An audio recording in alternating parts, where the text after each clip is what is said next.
Transparente e democrática. O comitê é formado por representantes de todos os setores da sociedade. Assim, as decisões são tomadas por meio do diálogo, com a participação de todos os membros até que um consenso seja alcançado. Por esses e outros fatores, o modelo brasileiro de governança se tornou referência no mundo todo. CGI.br, uma internet cada vez melhor no Brasil. Quando você registra um domínio .br, você está contribuindo para a melhoria da internet no Brasil, pois cada domínio que usa o .br é registrado pelo IX.br, o Núcleo de Informação e Coordenação do .br, que além de registros de nomes de domínios, investe em análise e tratamento de incidentes de segurança, projetos de tecnologias de redes de operações, pesquisas que trazem indicadores sobre o uso das tecnologias da informação e comunicação, implementação de pontos de troca de tráfego local na internet, projetos que contribuem no desenvolvimento global da web e muito mais.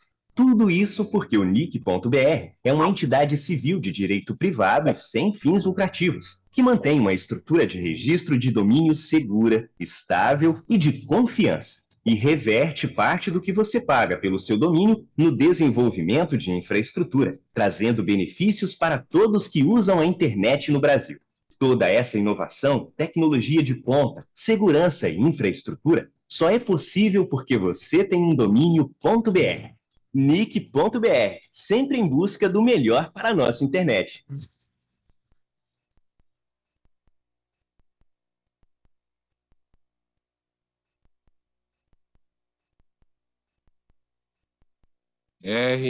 Dou as boas-vindas a vocês ao IX Forum Fortaleza. Good morning, you are all welcome to Internet Exchange Fortaleza.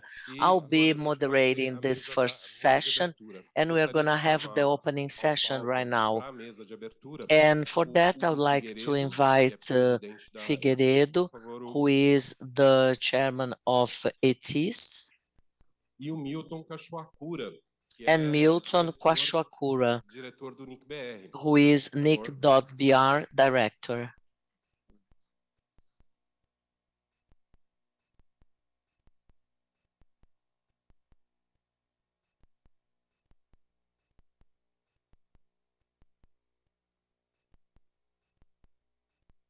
Renato, que vai aparecer aqui na tela e participar. And we also have Renata Miele, who has joined remotely.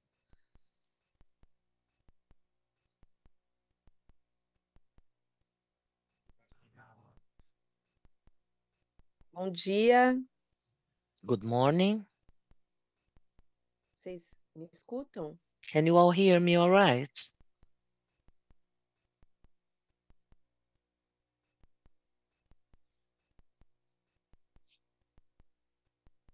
Bom dia, então, a todos e todas.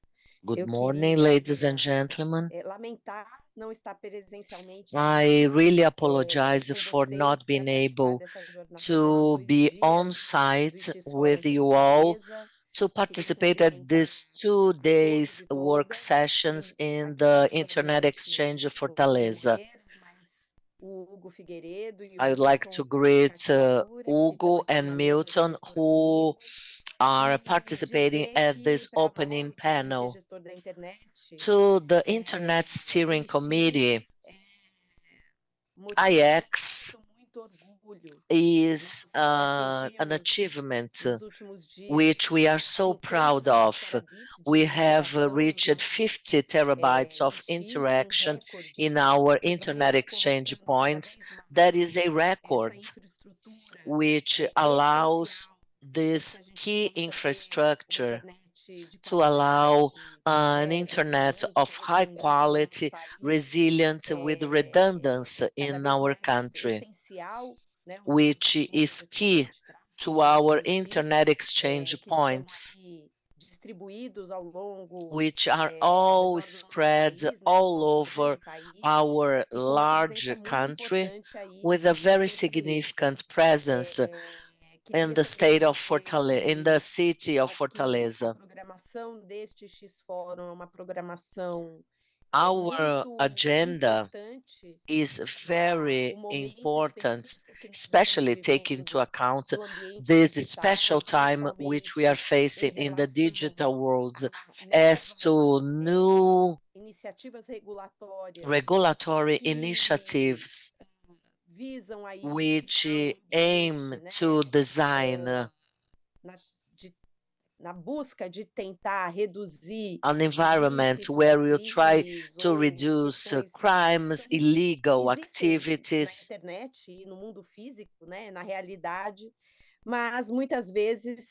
and all those events are not properly, technically followed to allow that negative activities will not interfere in the fragmentation of internet or undesirable results to the society as a whole, but above all, which are highly ineffective to help reaching some of our goals. With that, the discussions that we hope to improve throughout those 2 days about the block at internet, IP, DNS interruptions and their side effects, and anything which has to do with a number of bottlenecks and new opportunities of connectivity. All of that is a topic which is key and not just technical. That has to be present as part of the debate we have to foster regarding new regulations and how can we all together be able to ensure a digital environment. And by that I mean the interactive layers of internet users. As users, they interact throughout those layers, and we hope to have a healthier, safer, and more protective internet without adding negative side effects as internet as a whole, where we want to guarantee internet technical integrity, which is key to allow digital inclusion and a meaningful connectivity, where internet will be a tool for economic development, cultural, social, educational, and a key support to all economic and social activities at the Brazilian society. With that, thank you so much, and I congratulate you for all the hard work that the IX team pursues, and to greet the technical community which supports our network, where the Brazilian internet is considered to be one of the safest and more effective internet in the country. That's thanks to the work of those who work at IX.br, IX, and the whole technical community. Thanks to their strategic role. So I apologize for not being with you, but I would love to hear Milton and Hugo, and I wish you a wonderful event. Thank you, Renata. It is a privilege to have you participating at this event, even remotely. And it's also a privilege to have Hugo Figueiredo, who is the president of ITC and a great partner of IX.br in Fortaleza, who will have the floor now for your opening remarks. Bom dia. Good morning. Bom dia, pessoal. Good morning, everyone. Bom assim, bom com energia e velocidade, igual a internet aqui. Viu? Bom, pessoal, primeiro eu First of all, gostaria de I would love agradecer to thank o convite para for participar the aqui da kind invitation abertura to participate do IX Forum at Fortaleza. this E opening session cumprimentar of comigo Internet Exchange e Fortaleza também and cumprimentar greet todos os integrantes do my comitê, dear panelists. do núcleo gestão da internet, IX.br e o próprio X, e dizer que é uma satisfação And I'd love to tell you that it is a great neste evento, honor to be coincidentemente, present at this não sei se event. você sabia, And I don't know Júlia, if you know, hoje é aniversário de 26 today anos da ETICE. ITC is celebrating Exatamente 26 lá years. na cerimônia de comemoração e estava refletindo sobre como a própria empresa, né, How can o estado do Ceará, the com essa company parceria and the com Ceará o state X, with the tem IX partnership posicionado nesse movimento aqui de aceleração what they are da doing transformação digital in this digital da transformation cadeia produtiva da velocity informação digital and no the Brasil. digital information in O estado do Brazil. Ceará hoje, ele The state of Ceará possui, today eu diria, talvez uma das infraestruturas has digitais, one of informação the digital mais digital completas do information país. structure, Nós which is the temos, most não é complete novidade, in the 16 cabos country. We have submarinos 16 conectando submarine o Brasil cables através connecting do Ceará ao mundo. Brazil, E tem mais 2 a caminho. and we have 2 other Nós ones temos on the way. aqui no Ceará cinturão digital, são mais We de have a 10.000 digital quilômetros belt with over 6,000 de kilometers, ótica conectados 12 pairs of a optical maior parte dos fibers municípios aqui do estado do connecting Ceará, most inclusive of the todos municipalities in the alguns state of pares, Ceará. já concessionados à iniciativa privada We have para some of them levar as part of the internet private aos mais initiative, remotos where do we estado. take internet to Nós the most temos remote areas um of the sistema state. de We have educação an aqui no educational Ceará, system, tanto público quanto privado, dos mais both acessíveis. public and A private, gente vê as highly escolas do estado acknowledged. do Ceará, escolas públicas, né, do Public ensino schools fundamental, in the ensino state médio, of Ceará. a cada divulgação dos resultados pelo MEC também, sempre entre as melhores do país. So they are considered always to be the best in the country. Os alunos, Even os melhores private cursos das schools. melhores faculdades do país. Nós temos aqui chegando We have ao estado do Ceará, in the agora state em of abril, Ceará inaugurada a primeira etapa, mas começa a funcionar the opening uma of the capacitação first de professores. phase, Primeiro campus fora de São Paulo, where we are going to have the first campus outside São Paulo, which is the Technological Institute de energia e in Energy Engineering, Systems Engineering. no Ceará, We have in Ceará State excedente de energia renovável, tanto eólica renewable quanto solar, para energy, abastecer, both né, toda wind essa, energy and solar infraestrutura energy de to support processamento de dados this whole cada vez structure mais of data crescente, process, com which a is aceleração increasing thanks das to the aplicações da inteligência acceleration artificial. of artificial Nós temos intelligence algo diferente applications. aqui no Ceará, em relação ao mundo, que é, e aqui no Brasil especificamente, que é In Ceará a and in the estabilidade world, geopolítica que a we gente have a não geopolitical costuma stability, ver nesses outros which locais we onde usually tem don't see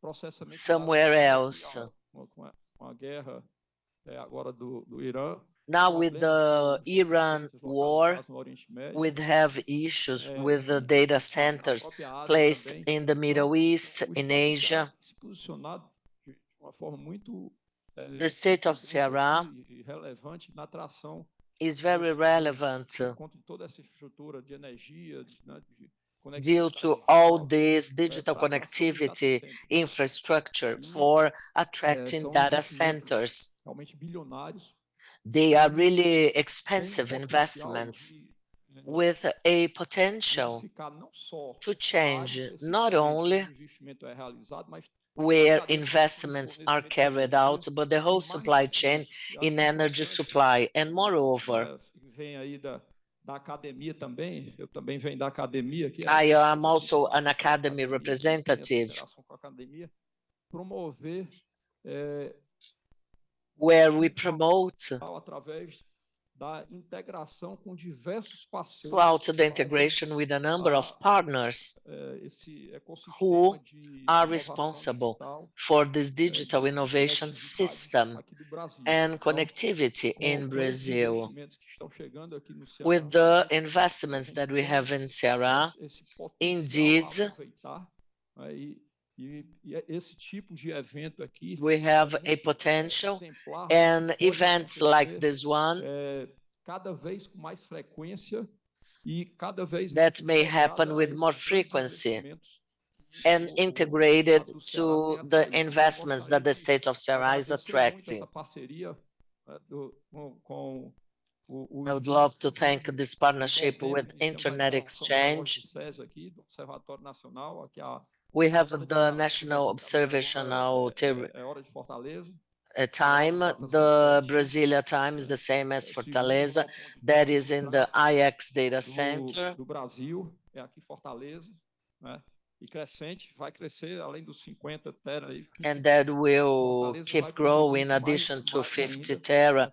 Fortaleza Vamos will chegar collaborate even muito more, mais, eu tenho certeza and disso. we're going to Todos esses reach even more investimentos than that, dessa conectividade aumentada aqui no estado do where we Ceará. see Então, increased the gostaria de connectivity in the state of agradecer muito a Ceará. parceria, tanto do comitê, do IX.br, do IX, né? Contar com I'd like to thank for your partnership and to count on each one of you. Aqui do Ceará e do Brasil, dizer que nós estamos aqui aptos a continuar crescendo. We are willing to keep on growing, cada vez mais essa parceria, where we'll be able to strengthen our partnership. todos And nós I aqui wish you grande all evento, Fortaleza a seja, great caso event, de outros fóruns do IX, and cada Fortaleza vez com mais will frequência. Então, be muitíssimo obrigado, case for né? other Sucesso, IX porque nós frequent forums. Thank you, and I wish you all the best. E para concluir a nossa abertura, And to close and agora o conclude Milton our Cachoacura, opening que session, é diretor do Milton IX.br. Cachoacura, who is IX.br director. Bom dia, pessoal. Good morning. Parece que já estão mais acordados agora. Bem, pessoal, é uma honra estar aqui na abertura, né? It's a great honor to be in this opening session. E vou contar um pouquinho aqui sobre. Let me tell you a little bit about esse ano aqui a gente our activities in Fortaleza. We are undergoing our 18th year of IX Fortaleza. Our first activity dates back from 2008, where the ETC president at that time was Fernando Carvalho. E foi uma oportunidade interessante, And né? that was a very interesting opportunity acabou se relacionando muito bem, né? where we have related really well. Chegasse no que está hoje aqui, né? E nesse ínter aí, o professor Fernando Carvalho aí também. And Fernando Carvalho tendo essa iniciativa aí do cinturão digital que had this initiative of the digital belt, which collaborates highly to IX Fortaleza, and other companies that also have their infrastructure over here, which brings participants from all over to Fortaleza. And the geographic distance between Fortaleza and São Paulo is huge, with a very interesting appeal to participants, especially those who are willing to have a more robust internet, Fortaleza, in addition to the sub cables, anytime that you have the internet exchange, any bit that would come from abroad would come out from the submarine cables. And to have traffic at the internet that happened after that. Therefore, the Fortaleza growth also took place where the submarine companies, they understood they need to have their cable. Então, assim, é cenário que foi sendo construído ao longo dos anos, né?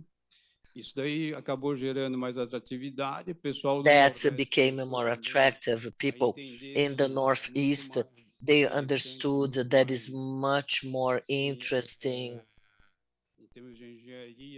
to have that from engineering perspective that is much closer to the international market. And Fortaleza today is the second internet exchange point in Brazil. Challenges, they were surpassed thanks to ETC, which is our partner since the very beginning.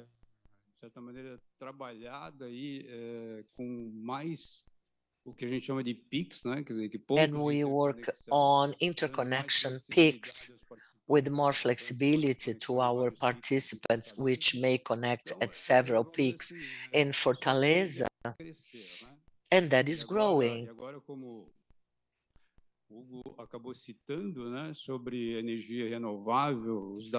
And as to renewable energy, the data centers over here and some others already established due to the landing station, where we see a very successful scenario to take Fortaleza as a second internet exchange point in our country. I don't know if you have noticed, but we had a number of challenges to be surpassed. The salinization mill in Fortaleza, that was a battle that we had to face, and it was very important for the community to understand the importance of submarine cables. We have a number of challenges, and due to a fair case, the desalinization mill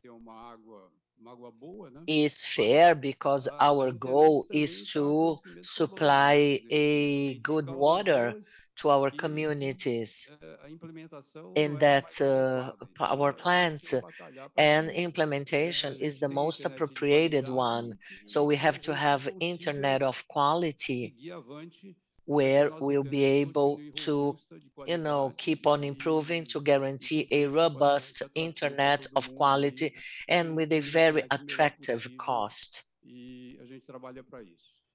And this is our goal. Your collaboration is key to help us to reach our final goals. And we are in Fortaleza as we understand that we have to discuss all the Northeast cases together with you all, so we can do whatever it takes to support your problems and help somehow. So we do count on your collaboration and wish you all a great event and a very fruitful debate, especially as to the frequencies issues.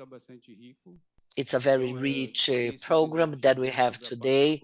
We, of course, have some challenges as to contents or the blockades due to the DNS interruptions, and we are going to be able to learn a lot throughout the day. So enjoy, and this event is officially opened now. Thank you.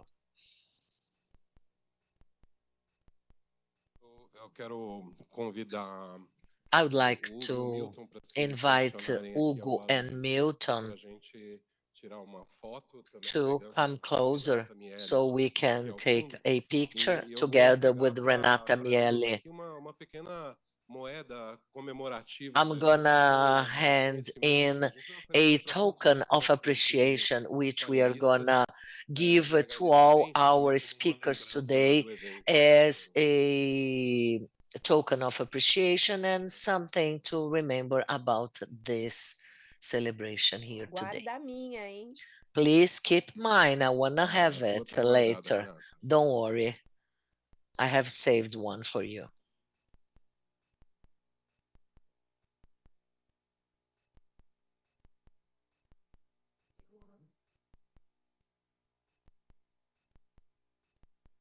Bom, e vamos continuar agora com Let's keep going. o evento.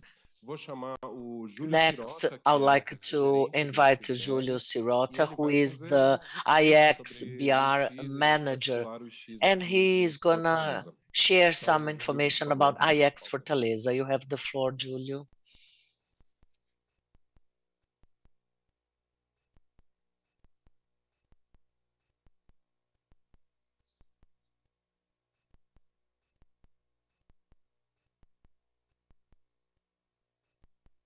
Olá a todos, todas. Hello, Mais everyone. bom dia para Good morning. todos acordarem aí.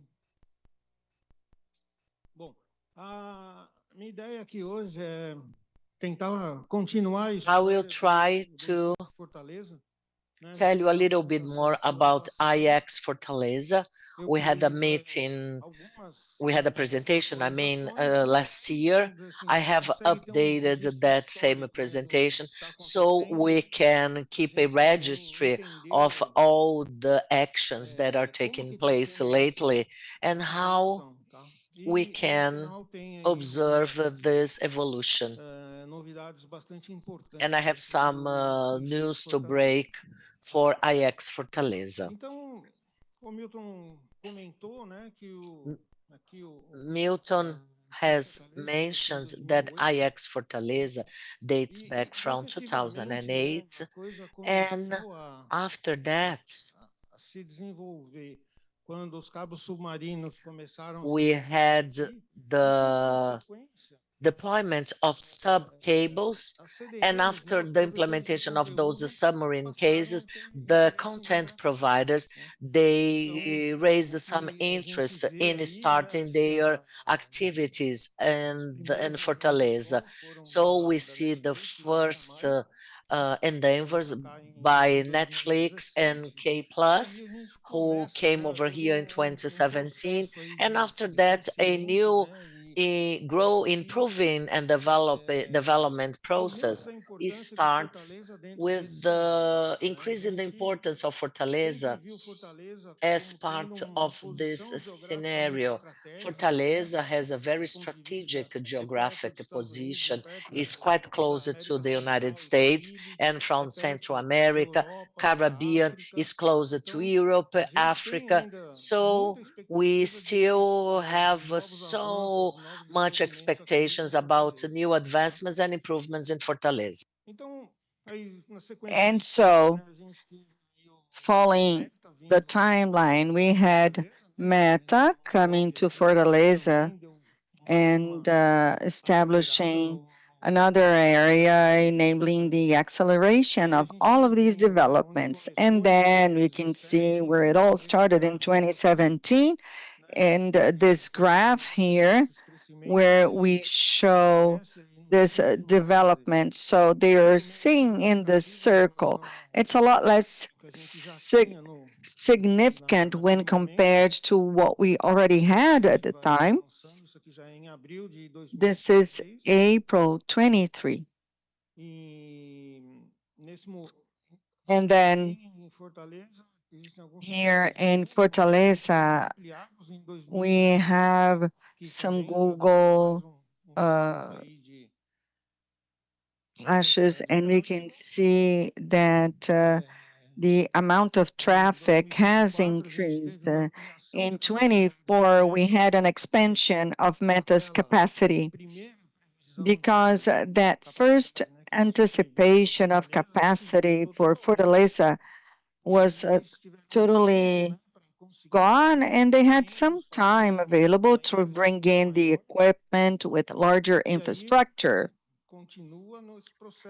And then we had an acceleration in March 26 and in August 24. We had this growth, which is constant. And last year, in the forum we had in Fortaleza, we had some traffic, and then last week, Fortaleza reached 7 terabytes of traffic, which is quite significant for us. Terabytes per second. I said terabytes, but I mean terabits per second. And that is really reason for celebration. All of us. And in Fortaleza, we were able to move one step forward. In this graph, we can see the bars with the number of participants. The bar, a number of participants, and then in the orange line, we have peak traffic. We can see constant growth in these numbers in Fortaleza. We had constant traffic increase, and the participants have increased in number gradually. And then we have some processes where we clean the user base of IX.br. In São Paulo, for example, and some other locations, we ended up removing the base of participants.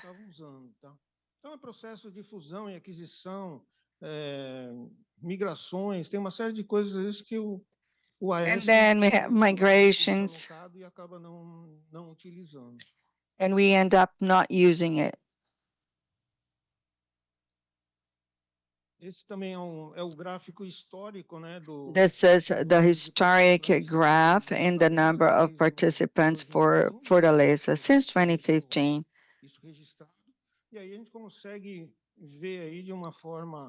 And then we can see this clearly. We can see this growth curve. Today we have 909 participants. This is quite a significant number. If we compare it to the main internet exchanges we have in Europe, for example, they are in the order of 800 to 1,000 or 1,200 participants even, which places Fortaleza in a very interesting category as an internet exchange.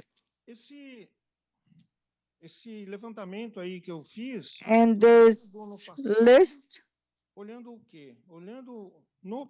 for last year, it was the same as for last year, and we were trying to analyze the content installed for Fortaleza. In bold, in this case, we only have Amazon, whose capacity has increased since last year.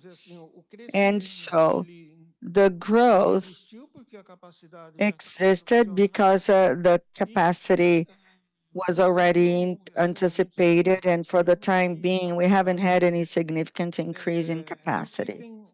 I know there are numbers here that have not been updated. And then this was not updated by PIN.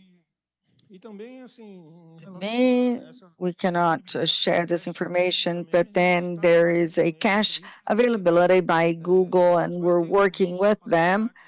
We will have increased capacity before the World Cup. YouTube today We have one of the most important video streaming tools, and users who will watch the World Cup via internet have good experience. But just to update, we have some more numbers. We have 1 giga, it remains the same, 10 also 100. We had an increase with 25 new ANS, and then other ones connected in Fortaleza. Six connections, which is a shared door where an operator operates with the physical doors until I ask and transport several of them. So we have almost 800 AES out of the 809 that are connected here using this type of connection. We have 350 on both sides, and the capacity is activated. So how many doors are open today? We have 28.6 terabits per second of installed capacity.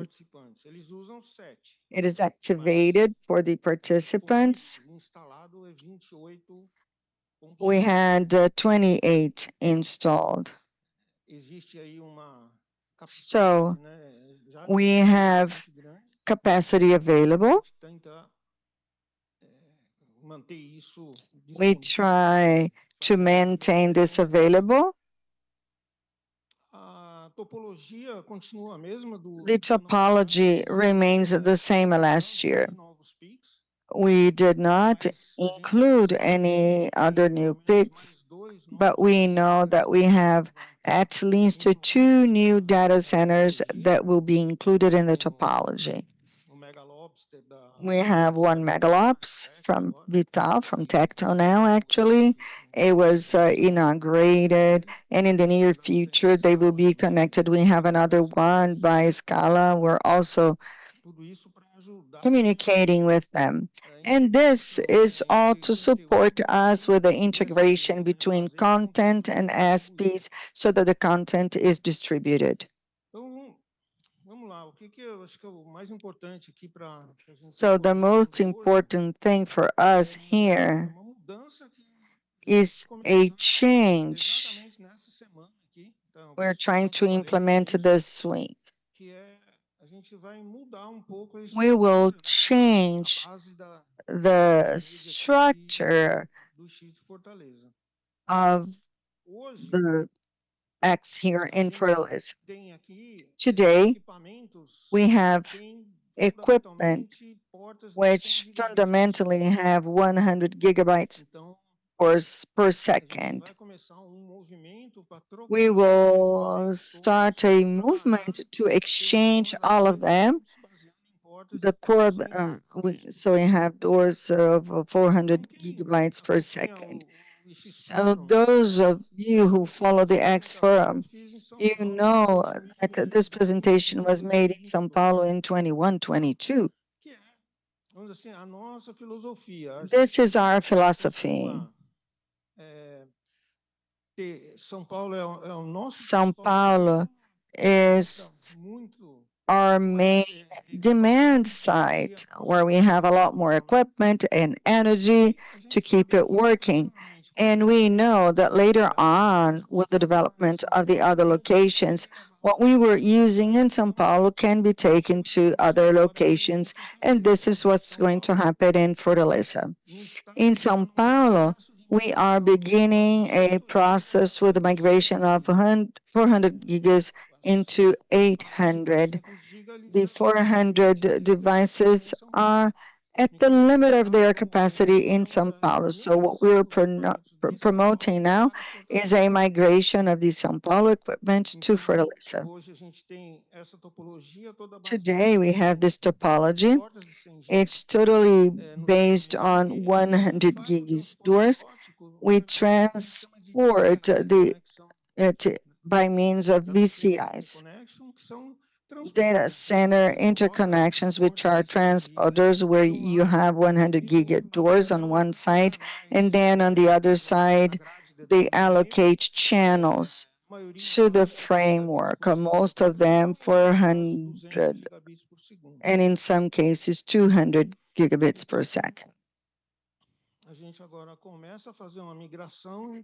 So now we are migrating the equipment, working together.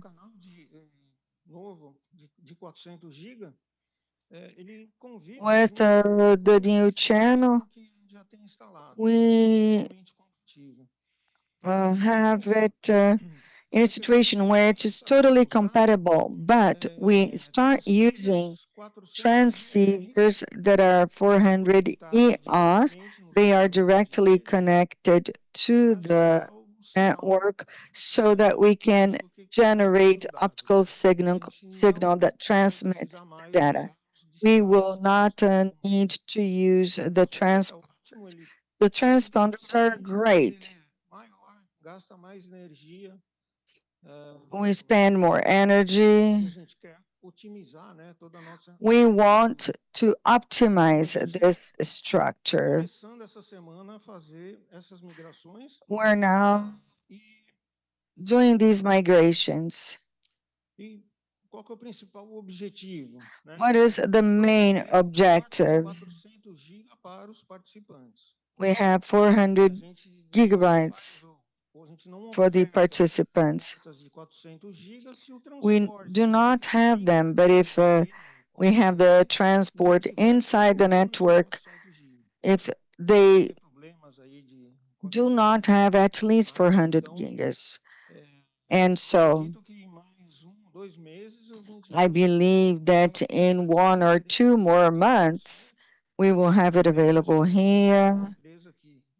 And Meta is a company that has already demanded that, and it's likely to be one of the first to migrate from 100 to 400 gigas. In addition to that, the equipment we're sharing are all new. They are the same ones we use in São Paulo, and they will enable us to use transport technologies plus a VPN as a control layer. But we can use the suppression and the CND, which are mechanisms that eliminate the traffic in the network almost totally. In Fortaleza today, we operate with routing in VPN, but the equipment do not support the gold discover enabled solutions extension, actually. And so this is a very important aspect for Fortaleza. Our objective is to have this ready before the world.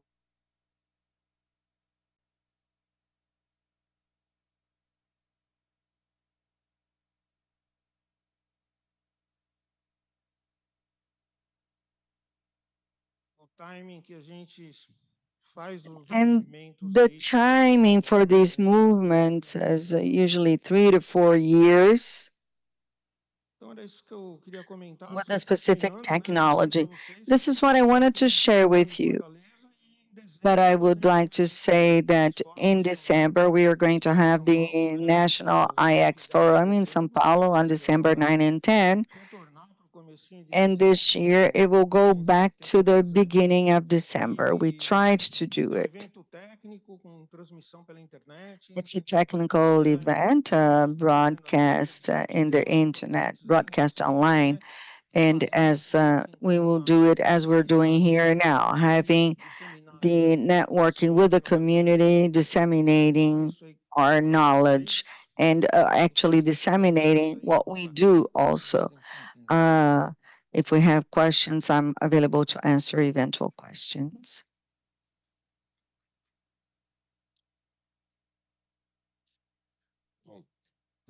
Well, we do have time for Q&A if anybody wants to ask any questions.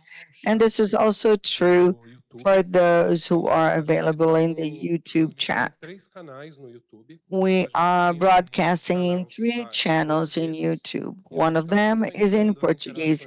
We're concentrating the chat interactions, and we have 1 channel with the original audio because we're going to have some speakers who will speak in English, and we have simultaneous translation available.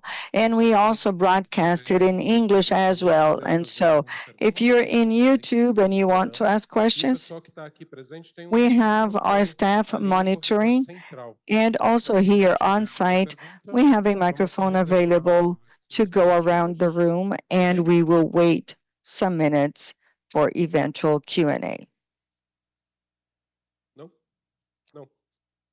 Okay, so no questions. Julio, you will also receive the IX Fortaleza coin token.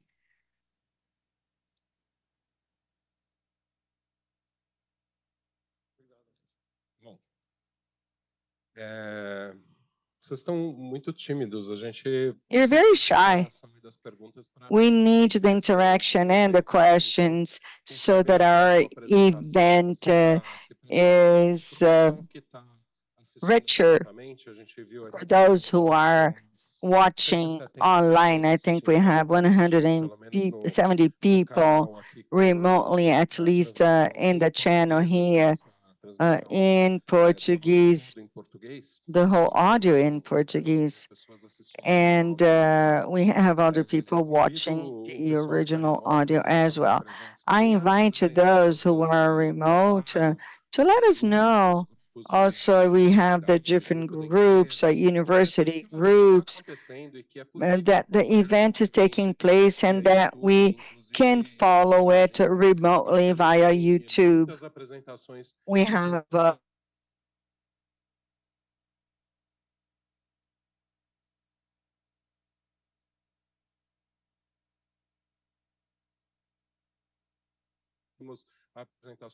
We have presentations for the regulation in Europe for submarine cables, and the presentation on the internet blocks and those that are being requested of IPs, DNS for servers.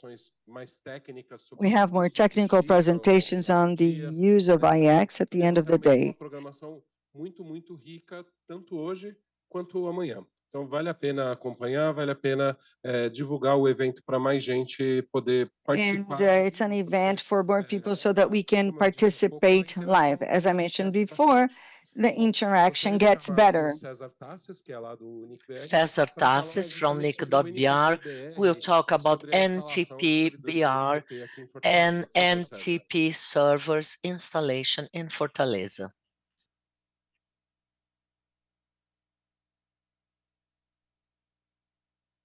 Bom dia, pessoal.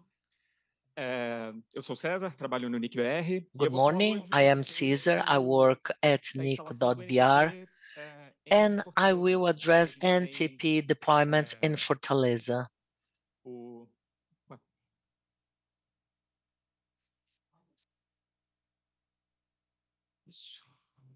A gente tem agora o NTP.br aqui em Fortaleza. NTP.br is installed at ETC. NTP.br, that is a IX.br initiative which offers those devices with clocks with the Brazilian legal time. NTS is an extension of Network Time Protocol. to guarantee that devices will operate with an exact time, take into account the GNSS receivers and the National Observatory. We had so far clocks at São Paulo, Rio de Janeiro, and Brasilia, and GNSS receivers in São Paulo. Now we have expanded the project and we have NTP servers in Fortaleza hosted at ETICE with an atomic watch and 2 GNSS receivers, one for National Observatory traceability and another one for the NTP server. The hosted servers in Fortaleza are CST1NTP.br and GPS.ce.ntp.br. Duran and Ediuno have supported that. This is a rack image with a complete rack with a GNSS receiver. We have the Cesium standard from the National Observatory. How about NTP.br structure? We do have primary references, which are the atomic watches of National Observatory and the GNSS receivers with precise time. Stratum 1 servers based on Cesium, which are all those addresses that you can see in bold. Each one of them, they have a time references of atomic cesium, and they also synchronize NTP to increase robustness and coherence. We have a number of Stratum 1 servers based on GNSS. We have a GPS.1, GPS NTP.br.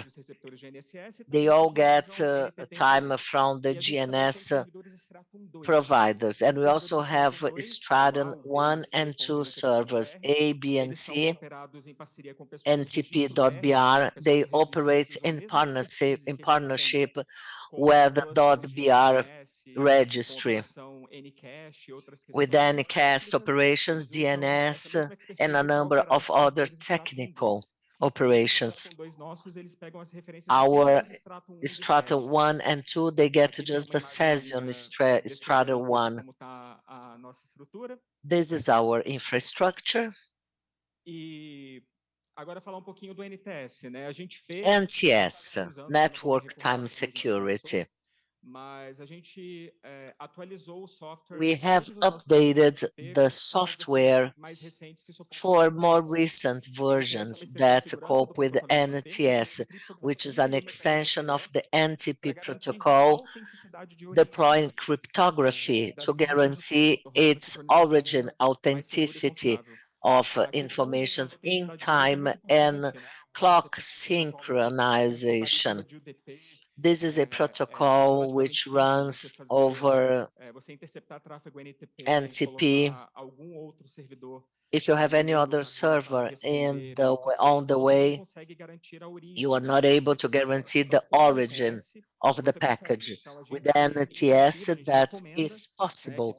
And we recommend that all NTP.br project users and NTP, I imagine that they use anyway, and they use the NTS protocol.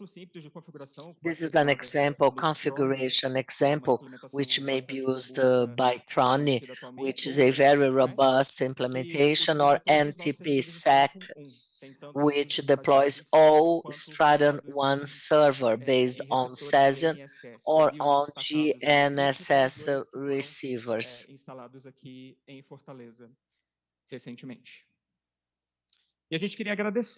We would like to thank ETICE for nos apoiar com o hack, their support with the rack, instalação with the manter installation, o projeto and to keep NTP operando aqui. the NTP project operating. Duran and Eduno for the IP traffic links. Without them, we wouldn't be able to expand NTP. aqui para Fortaleza. E a gente segue trabalhando. And we keep on working to take NTP to other Brazilian regions. We would like to take that maybe to the northern region. We always had the servers concentrated in the southeast region of the country, and we might need to take that to other regions where our project does not have a specific presence yet. I apologize for being so fast, but if you'd like to hear more about the expansion we made in Fortaleza, you may reach me throughout the event. Thank you. Obrigado. Thanks. Temos dúvidas? Temos perguntas? Questions? Alguma pergunta remota aí? Any remote questions to Se Cesar? tiverem dúvidas, por favor, microfone. Eu vou fazer uma pergunta. I have a question myself. César, tipo, a gente consegue fazer uma relação disso daí. Hoje muito se fala de soberania de Much we talk about data sovereignty. NTP has any importance for that, or the fact that we use clocks from the National Observatory and not GPS systems. Much was talked in the internet about turning off the GPS. What is your 2 cents on that? Undoubtedly, the exact time is indeed a sovereignty issue. You know, they were talking about turning off the GPS in Brazil, which did not take place, but with the wars in Ukraine and more recently in Iran, it's common to have spoofing of GPS server and others. GNSS is the correct terminology because it includes the American GPS, the European Galileo, the Russian, the Chinese one, and we see so much spoofing and hijacking of the satellite transmissions of GNSS, which changes the reliability of the system. And by getting a proper time of GPS of the satellite and the clocks of the National Observatory, the season clock is the authoritarian source of the time, which is an offline equipment which works as the proper source of time, regardless if we have connectivity, if satellite is transmitting the correct sign. That is a system that will always be working. That's why we offer both services in parallel. Services based on Cesium, and users will be able to choose the NT.br services to know exactly where the time source comes from and not just rely on GNSS servers. Pergunta bem simples aí que eu fiquei na dúvida na hora que você fez a apresentação. Could you elaborate about the importance of having servers and the NTP infrastructure spread in Brazil? Does that guarantee any additional precision to those who are away from the southern east region?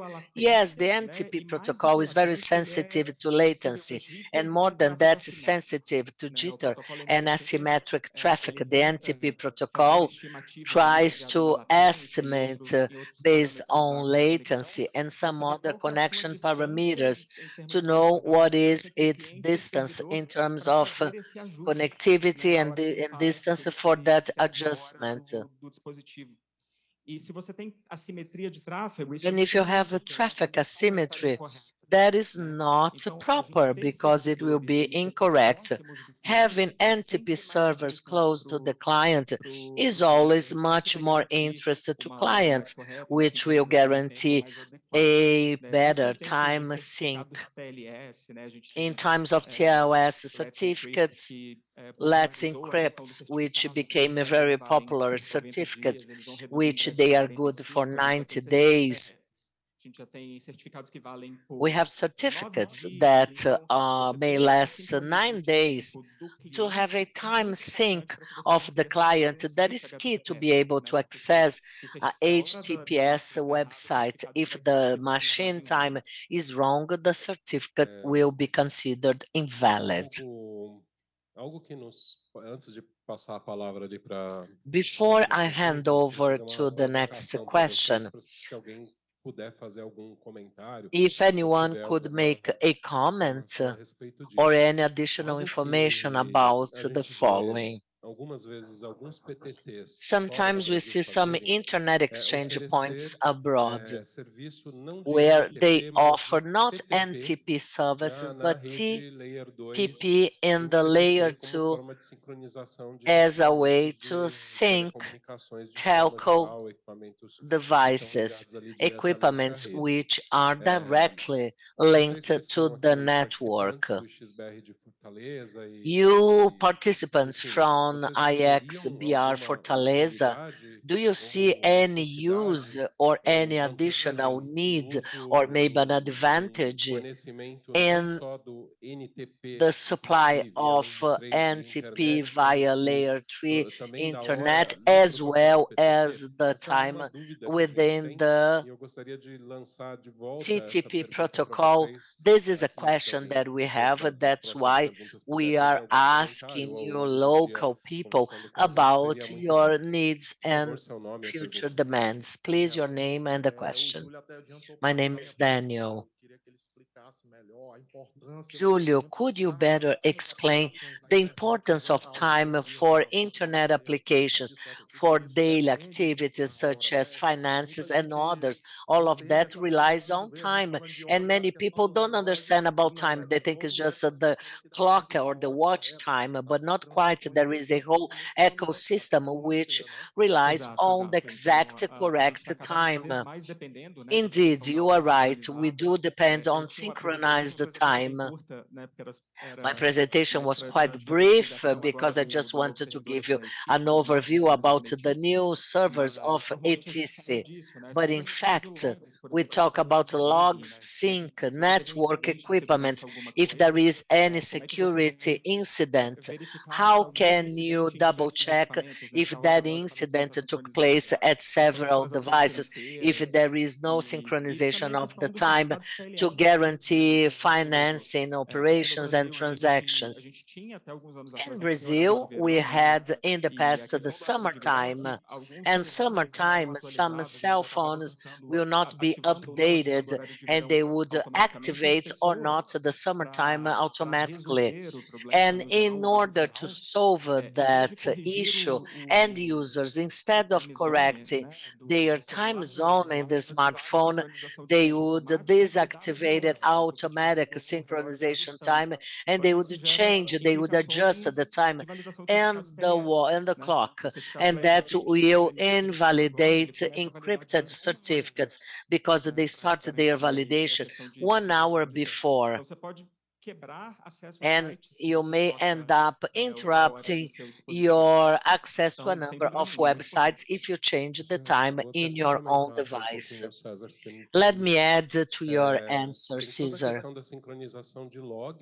Logs synchronization among equipments is key in case of any security investigation that we may need, especially providers. You know what I mean. You have a number of legal obligations for logs supply.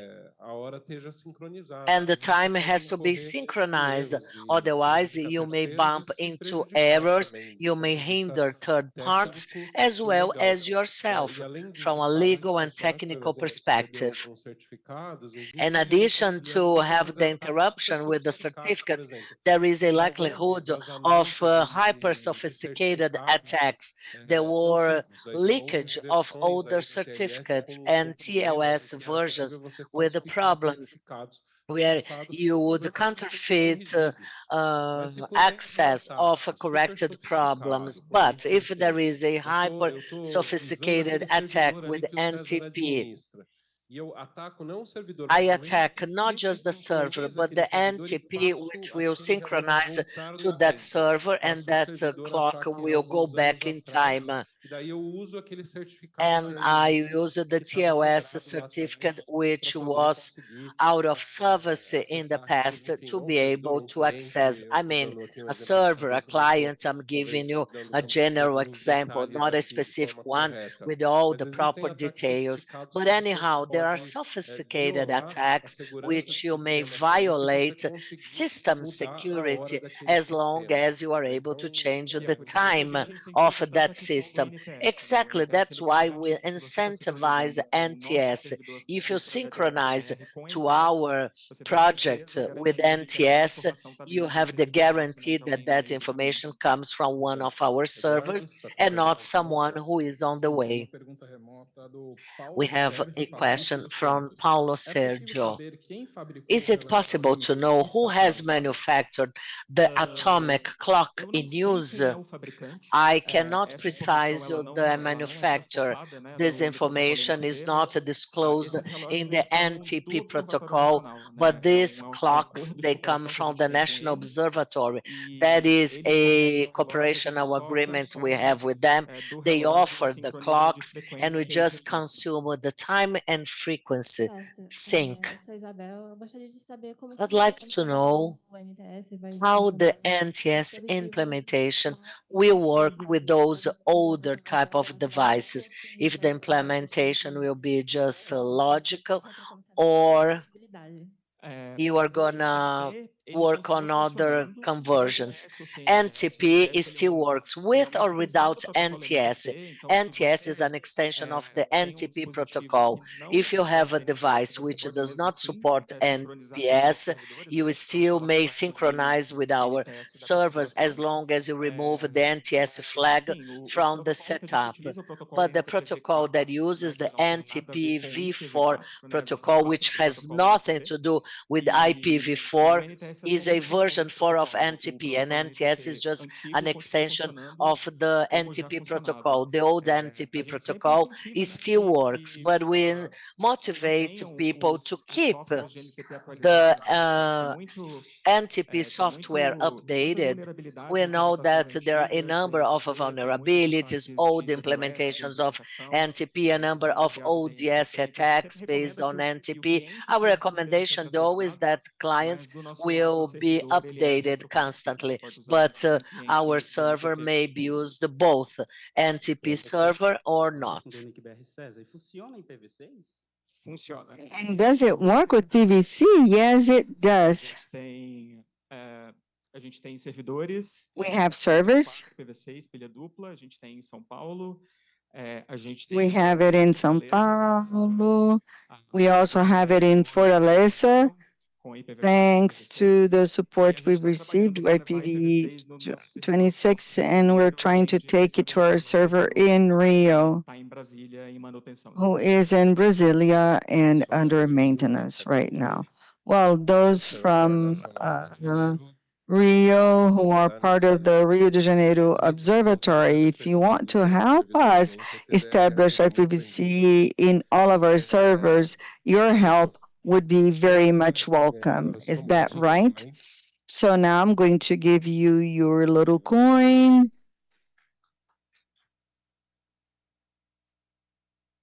Now, ready for the picture. Bom, o coffee break agora da nossa parte da manhã aqui do evento. The coffee break this morning is sponsored by Connectway, and therefore I would like to thank them for the coffee break, and I hope it is good.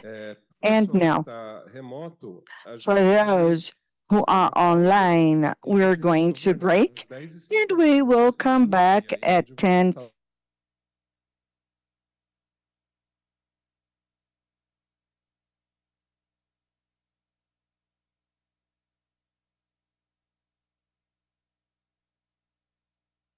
Stands dos nossos patrocinadores e do IX.br. In the stand with our sponsors, please move over there.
IX Fórum Fortaleza. Tivemos agora coffee break, patrocinado pelo pessoal da Connectway. Our break was sponsored by Connectway, and it was really good. It was only 20 minutes, so it was quite short. And now waiting for everybody to come back into the room, and I will take this opportunity to ask those of you who are with us in YouTube what the quality of the audio is and if everything is working fine. Could you write it in the chat? We would like to have some feedback and make adjustments if required. That would be really nice. We have Jessia from Nick saying that the quality is good and other people as well. And so they're all saying that the transmission is okay. So it's good to hear that. Anyway, we will resume while we wait for the others to rejoin. We now have a technical presentation on the XBR communities with an update on the operation of the communities. And this is going to be made by Shirota. And also another one by the Looking Glass in how we can use the different communities and how to visualize them in special the Glass of XBR done by Cesar Taz. So I'm going to invite Julio and Cesar to the podium. And first, I turn over to Julio so he can talk about how the communities are working. And then we will have Cesar talking about the Looking Glass. Please, Cesar.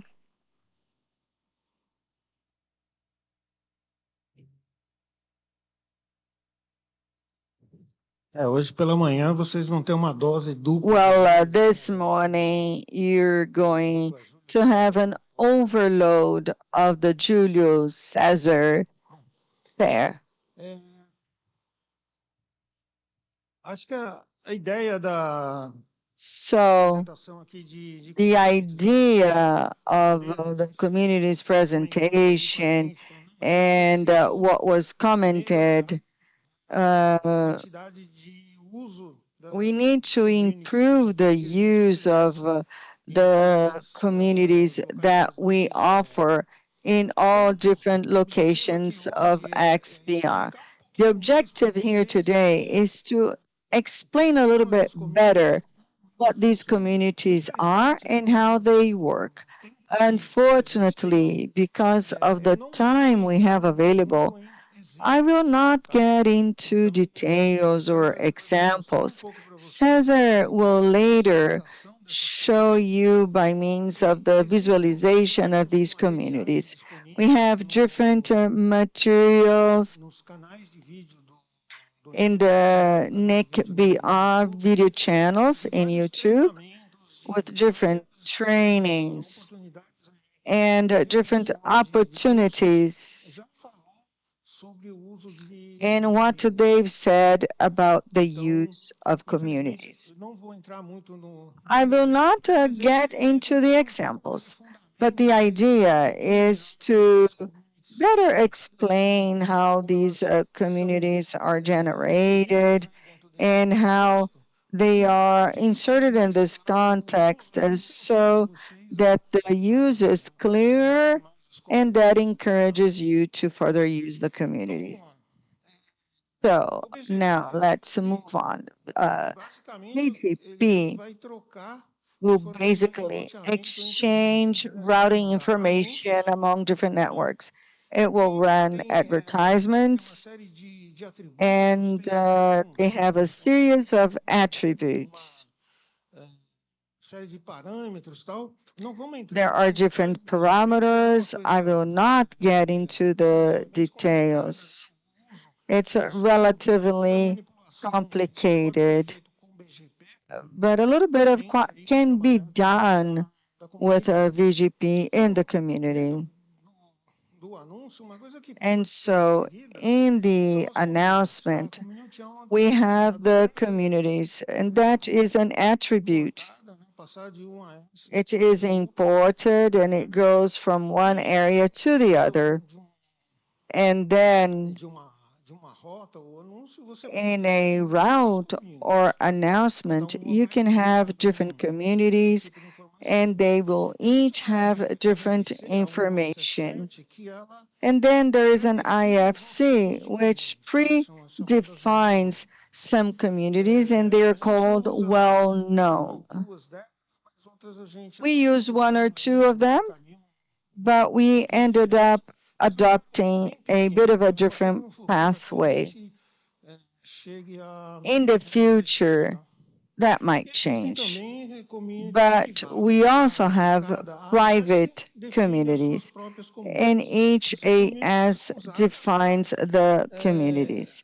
They're used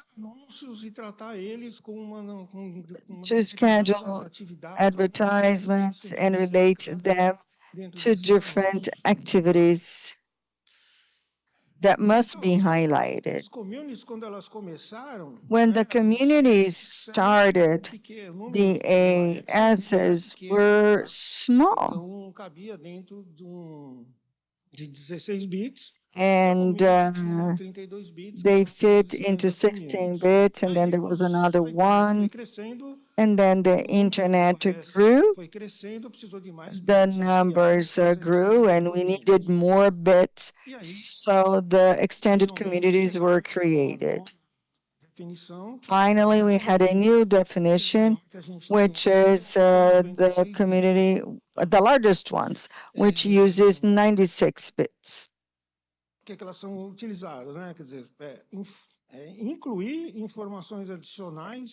And they will be included among additional information, and they request information. Actually, that's what they do. And then we have a BGP area and PIB.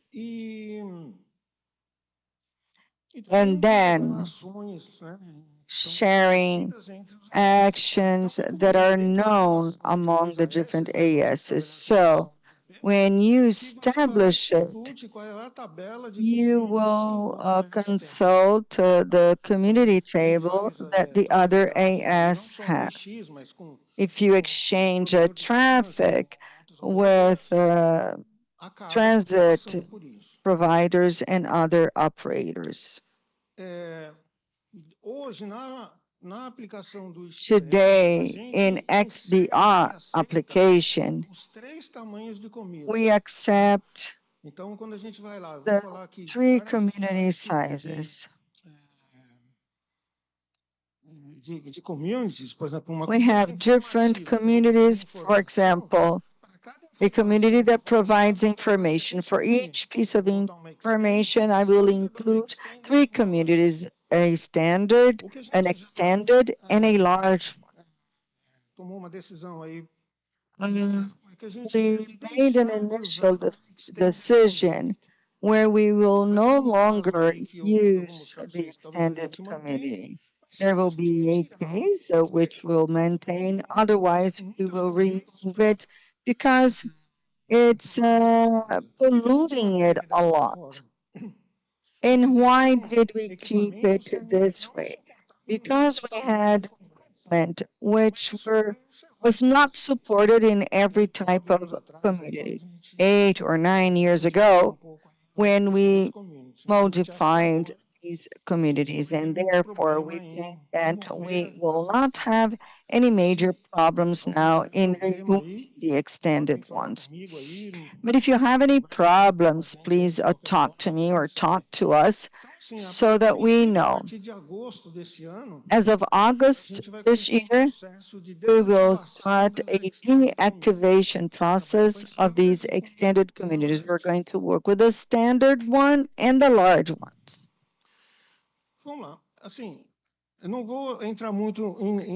I will not get into details, but it's important to understand the architecture of these servers.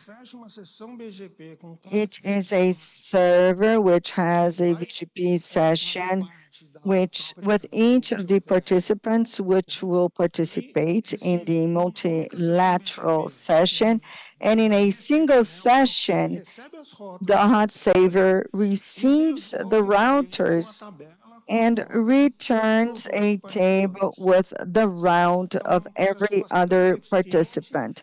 The process is very efficient. And then we avoid a mesh so that we can have connectivity with all of the other AFs. So today we use the Bird software for the implementation of the hot server. And basically we have three areas. We have the where they come in, and then we have an internal route and an exit. We call these export filters. We'll look at the communities and we'll do something based on it. So, in the when the advertisements come in, what will we do? The hot server will insert some informational ones which will improve the advertisement. And the first thing they will do is say who it was received,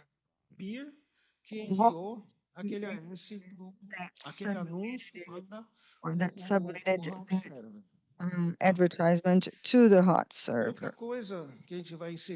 Another thing that we will do is that we will have a community info what the internet exchange received information, and we have a table with codes, and it identifies all of the 39 locations where we have traffic exchange. It looks like the DDD table, but it's not the same because we have cities have the same area code. So this table is published at the IX website, and you can look it up. This identification of locations is something that the community asked us to do. Depending on the provider, it will close the session with multiple PPTs and use this information for an engineering or for treatment.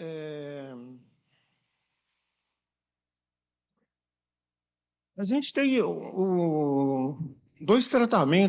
have two interesting things here.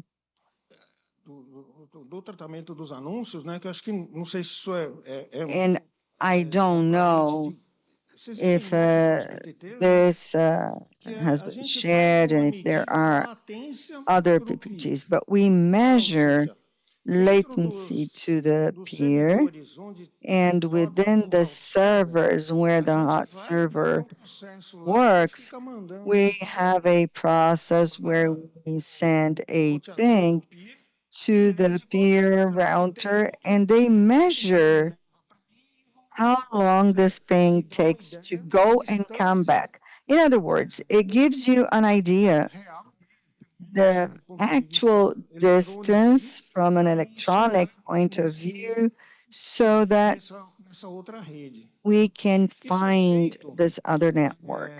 And how is this done? We measure it 5 times a day in an interval where traffic is larger. Typically, it goes from 3 in the afternoon till 11 p.m. There are 5 measurement moments, and the idea is to measure this when we have stress in the network, and so that we can identify what the best way is to go about this. And it's going to be used later on, but this is how this is generated. It is a tool para se evitar, por exemplo, eu não to quero avoid, for example, you say, I don't want to close a VGP session with a network or send my announcements to another network which is further away, because the performance will be better and this is what information is good for. But in this case, this is only for the sake of information. Say, okay, the distance of this server is X. Likewise, we're going to measure loss of packages. Within the same period of time, we measure it, and then we will have the amount of loss of packages. And then this type of information, it's not dynamic. It doesn't change all the time, but we build this table and the hot server is reconfigured and it receives this table, and then it is fixed for each AS, for each peer. And so what is the amount of RTP and the package? We also include the origin of the AS, which submitted it, or which submitted the channel, and it is one of the 5 regions where the internet is divided. We have FNIC, APNIC, RIPE, and RACNIC. And because we're here in Brazil, then we determine that the advertisement is Brazilian, received by a Brazilian AS.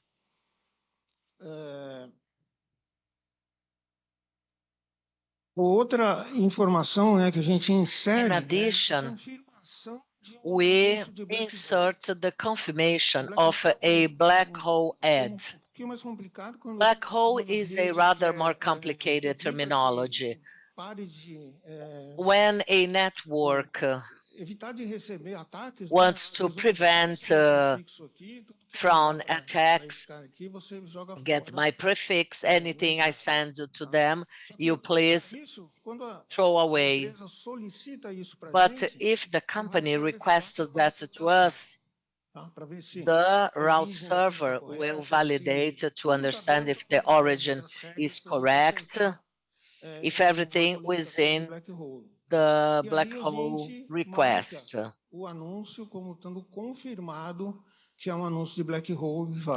But you have to confirm that that is a valid black hole ad.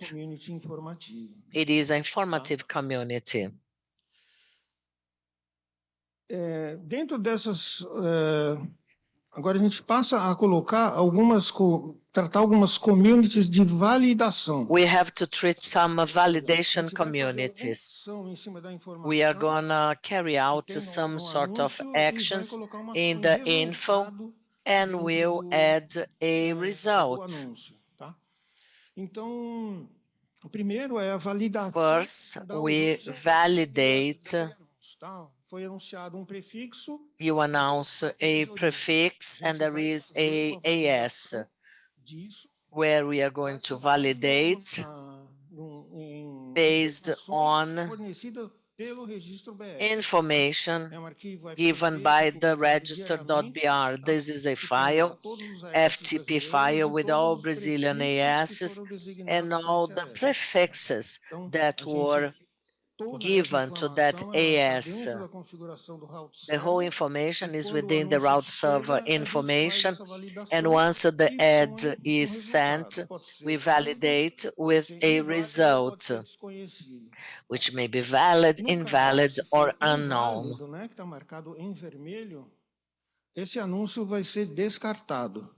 Once that is in red, the ad will be disposed.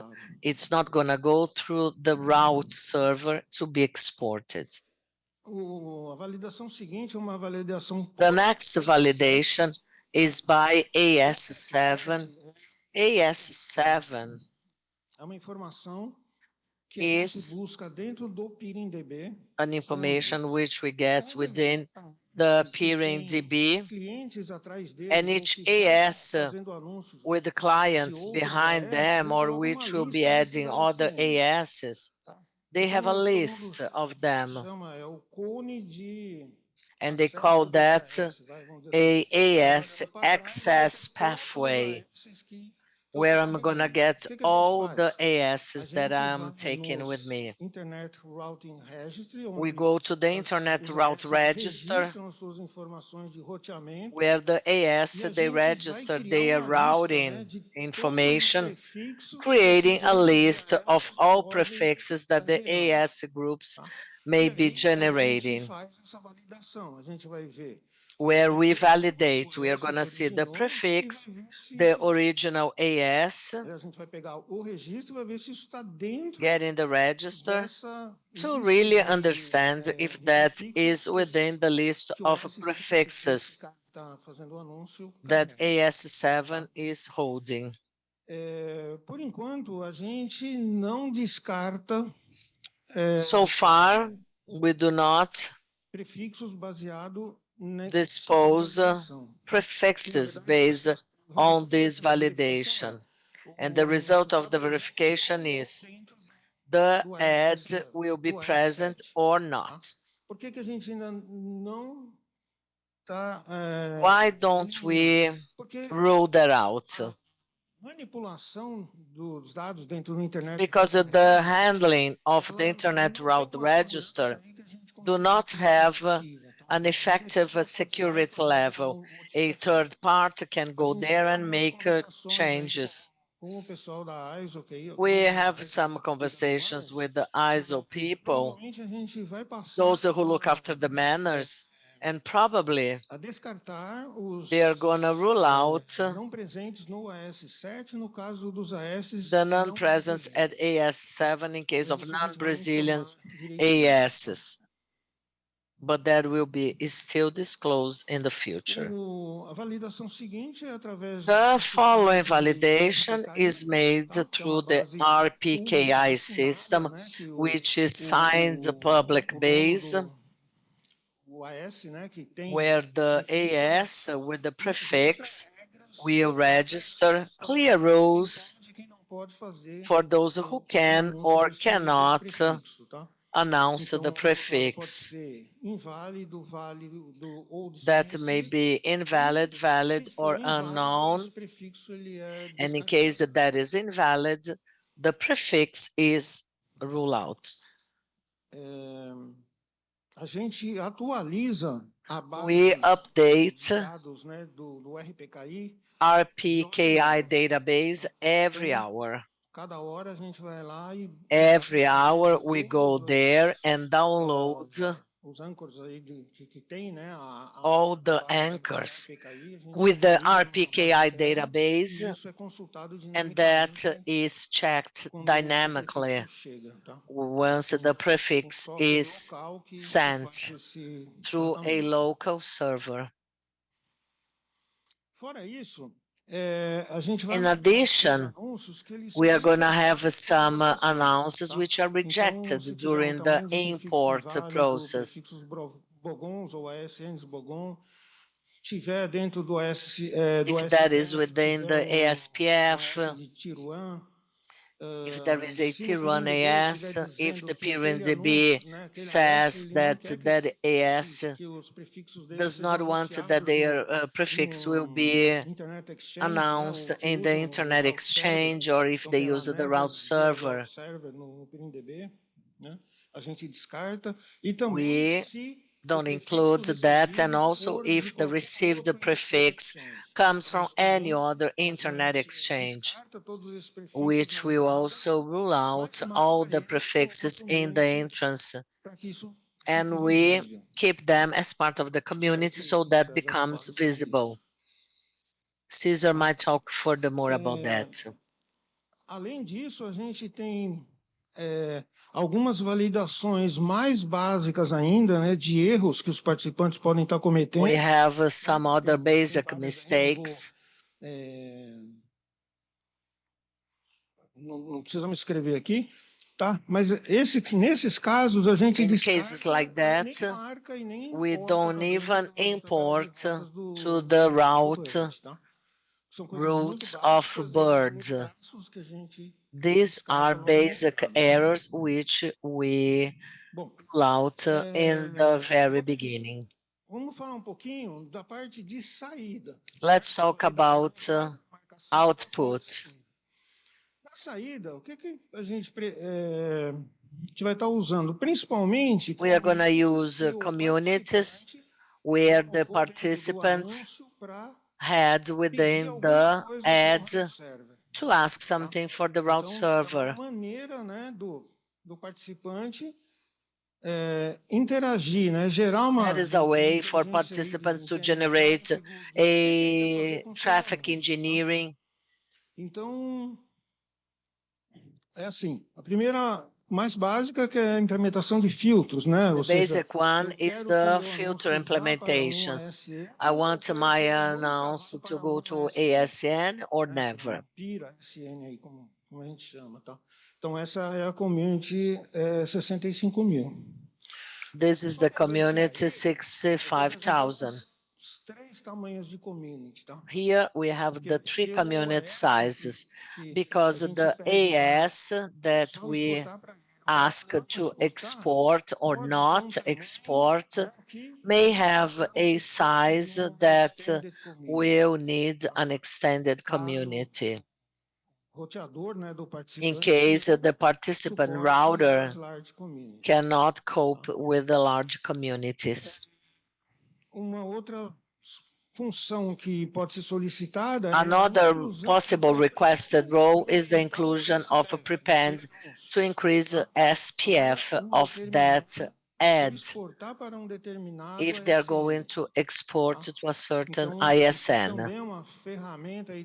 which is also a traffic engineering tool highly used to control some of the ads. Prepend is just a way to repeat the origin AS where you are going to double it or increase the ASPF size. Dos requisitos, né, which is one of the requests que rota ele vai estar usando, né?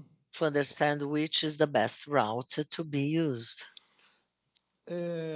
A gente tem a opção também de we have options to use or not use, export or not export to a certain geographic region.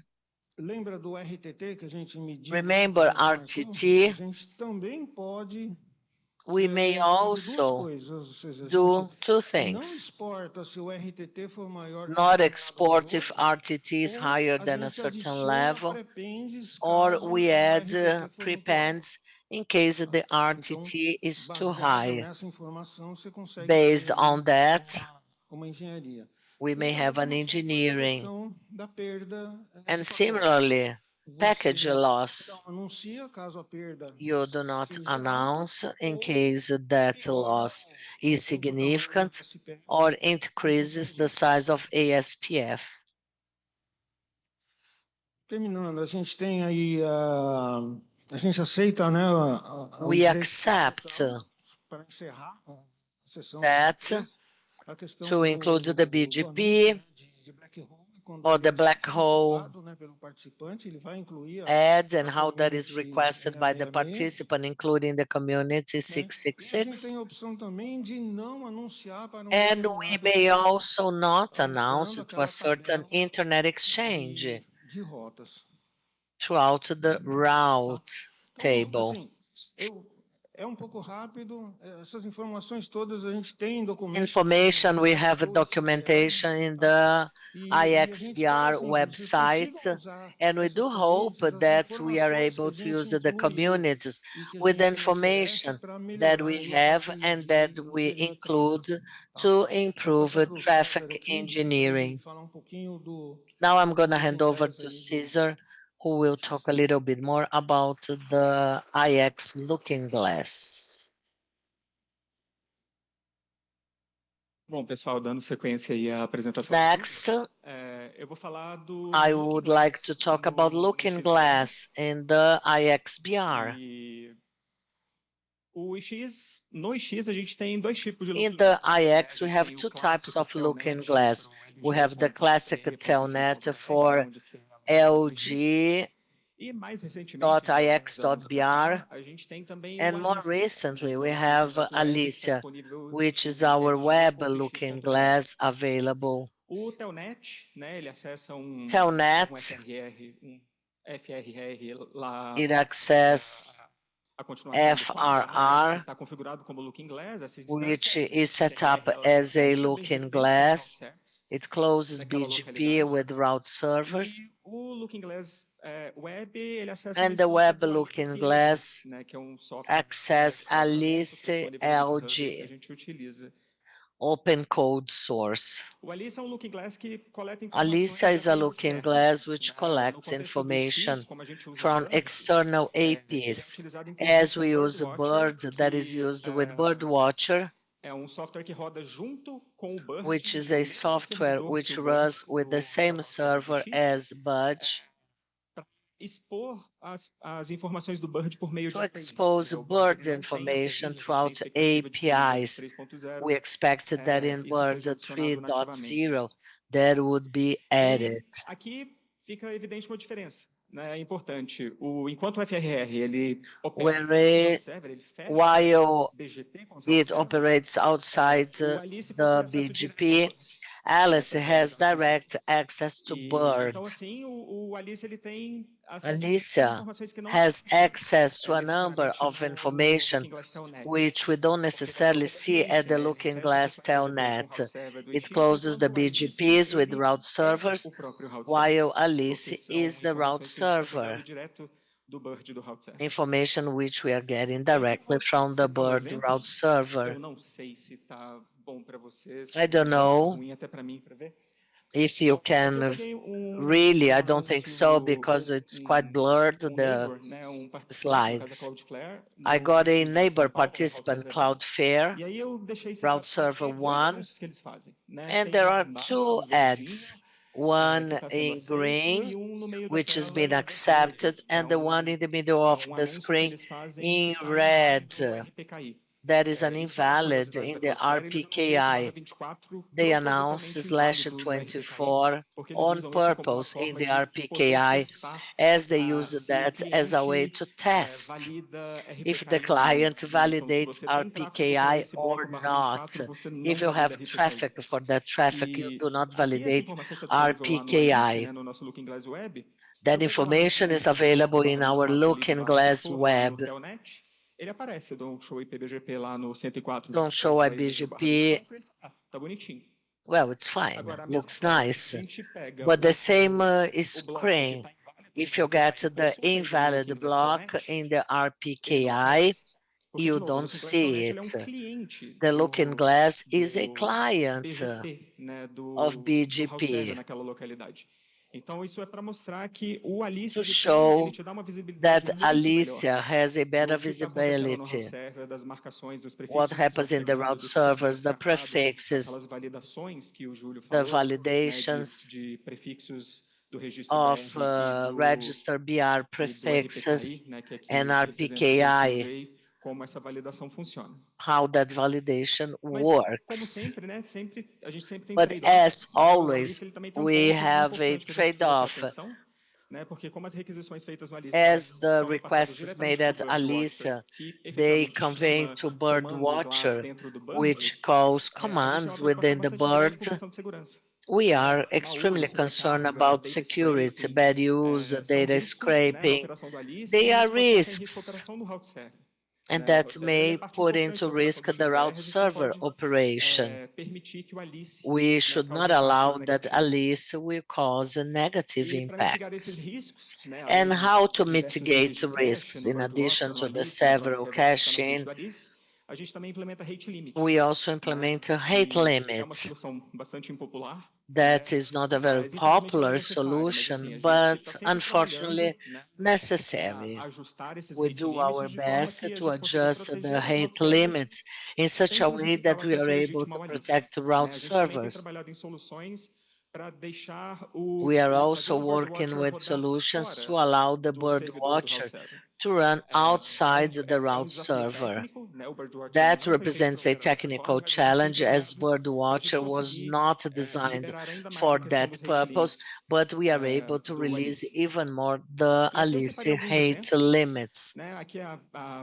Some examples. This is the initial Alice's page, and they call that as global search, and that is the home search. And anything that you search for, Alice will bring data from our route servers and all places. I'm going to get AS22448. I do not have many screenshots.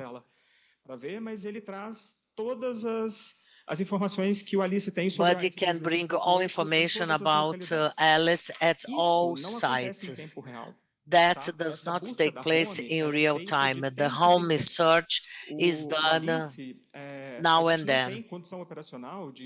Alice does not allow the operational abilities to trigger that same search to different sites and to wait that they will all answer simultaneously.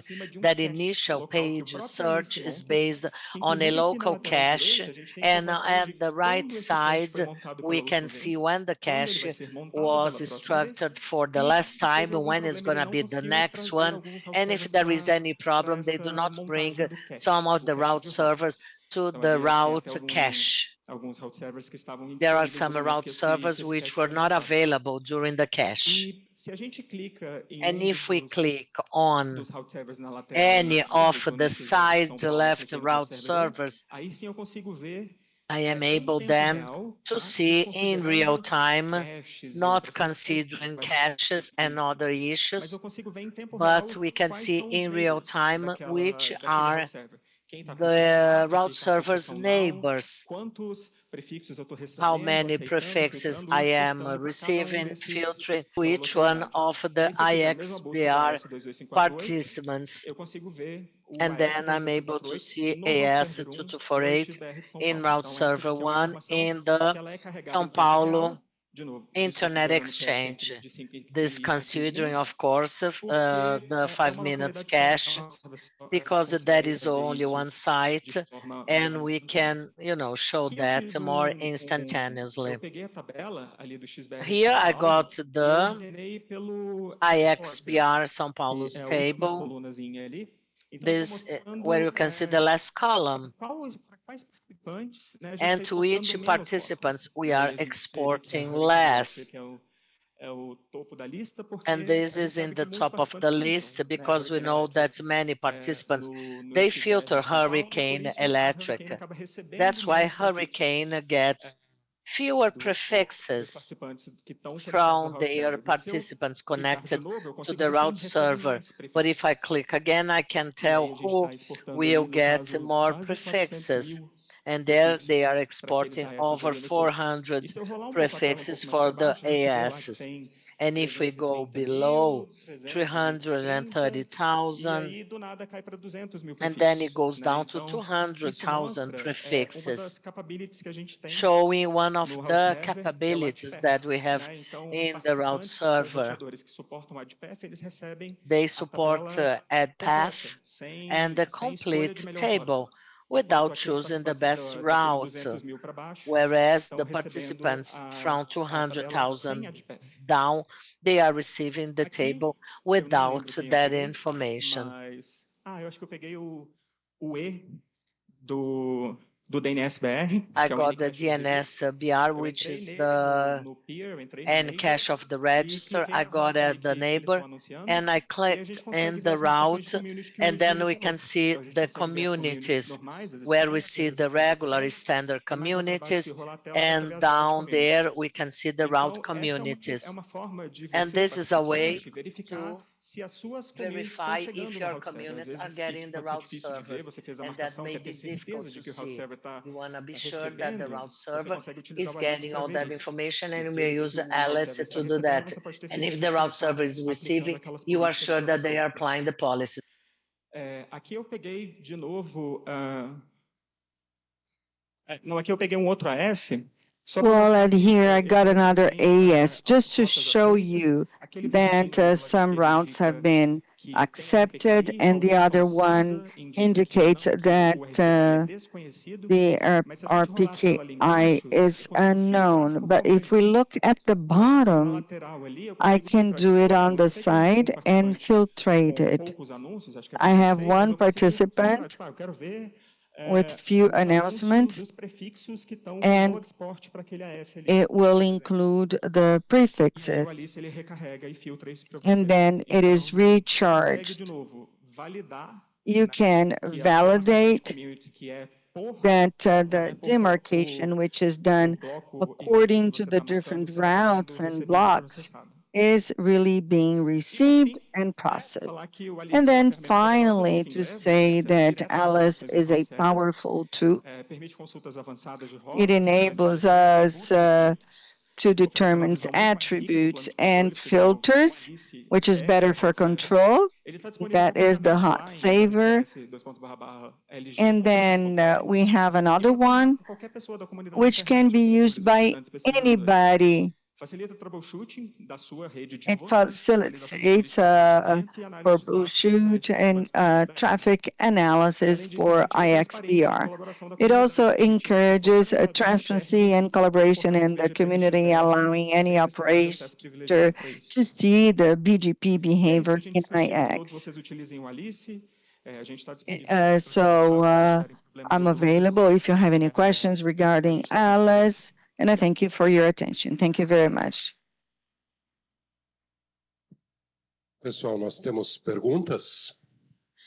We have some questions. Vocês se dirigem ao microfone, aí eu vou fazer uma pergunta para o Júlio que não foi para And then I will ask Julia a question.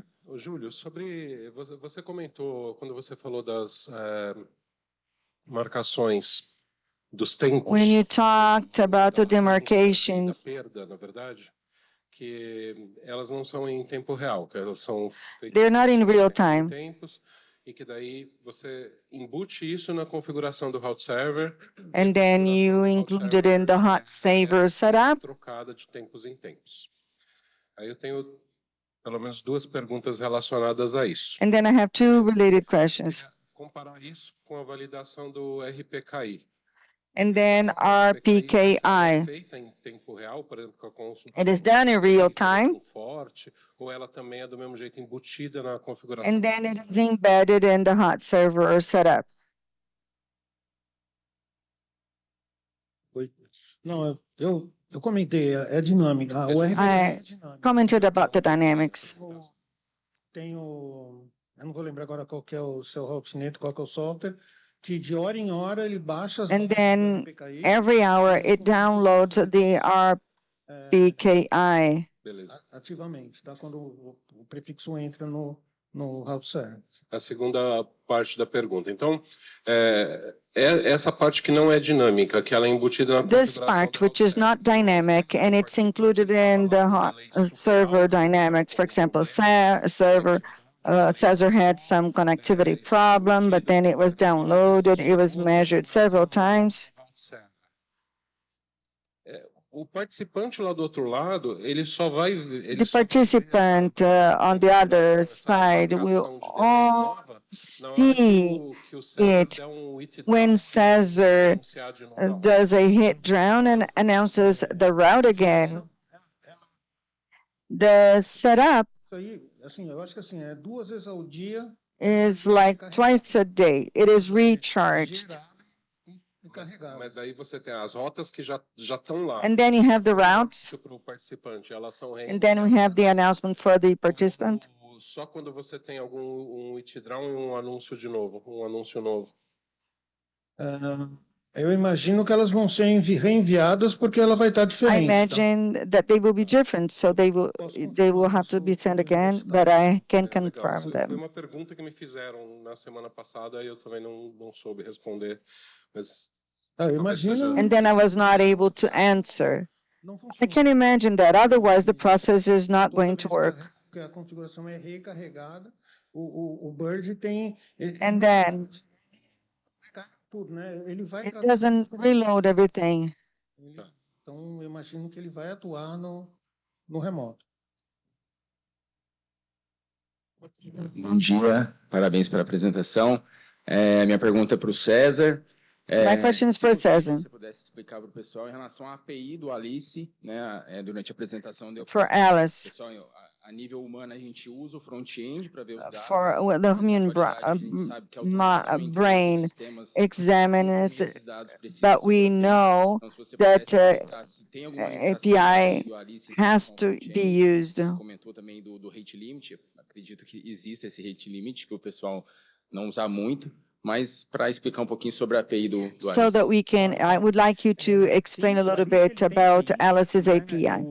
Yes, Alice has APIs, and the one we saw is basically a single one which uses Alice's APIs. And then there's no information processed. It's only a front end. Que chama as APIs do Alice. Então, as APIs do Alice, elas são bem documentadas, se eu não me engano, se você... And then the ones for Alice are well documented. A todos os endpoints de APIs, a gente pode, talvez, até disponibilizar isso na nossa infraestrutura. And it can be made available in our infrastructure, a Swagger. Só que, se você for curioso, você pode abrir só um inspetor do seu navegador web. And then you can have an inspector of your web navigator. Web do Alice, você vai ver exatamente todas as chamadas que são feitas. E aí você consegue reproduzir isso nas suas automações. Legal, obrigado. Só acrescentando que elas são bastante fáceis de entender, só que elas são bastante chatas. It's easy to understand. Elas são feitas para o cliente web, então as respostas vêm paginadas.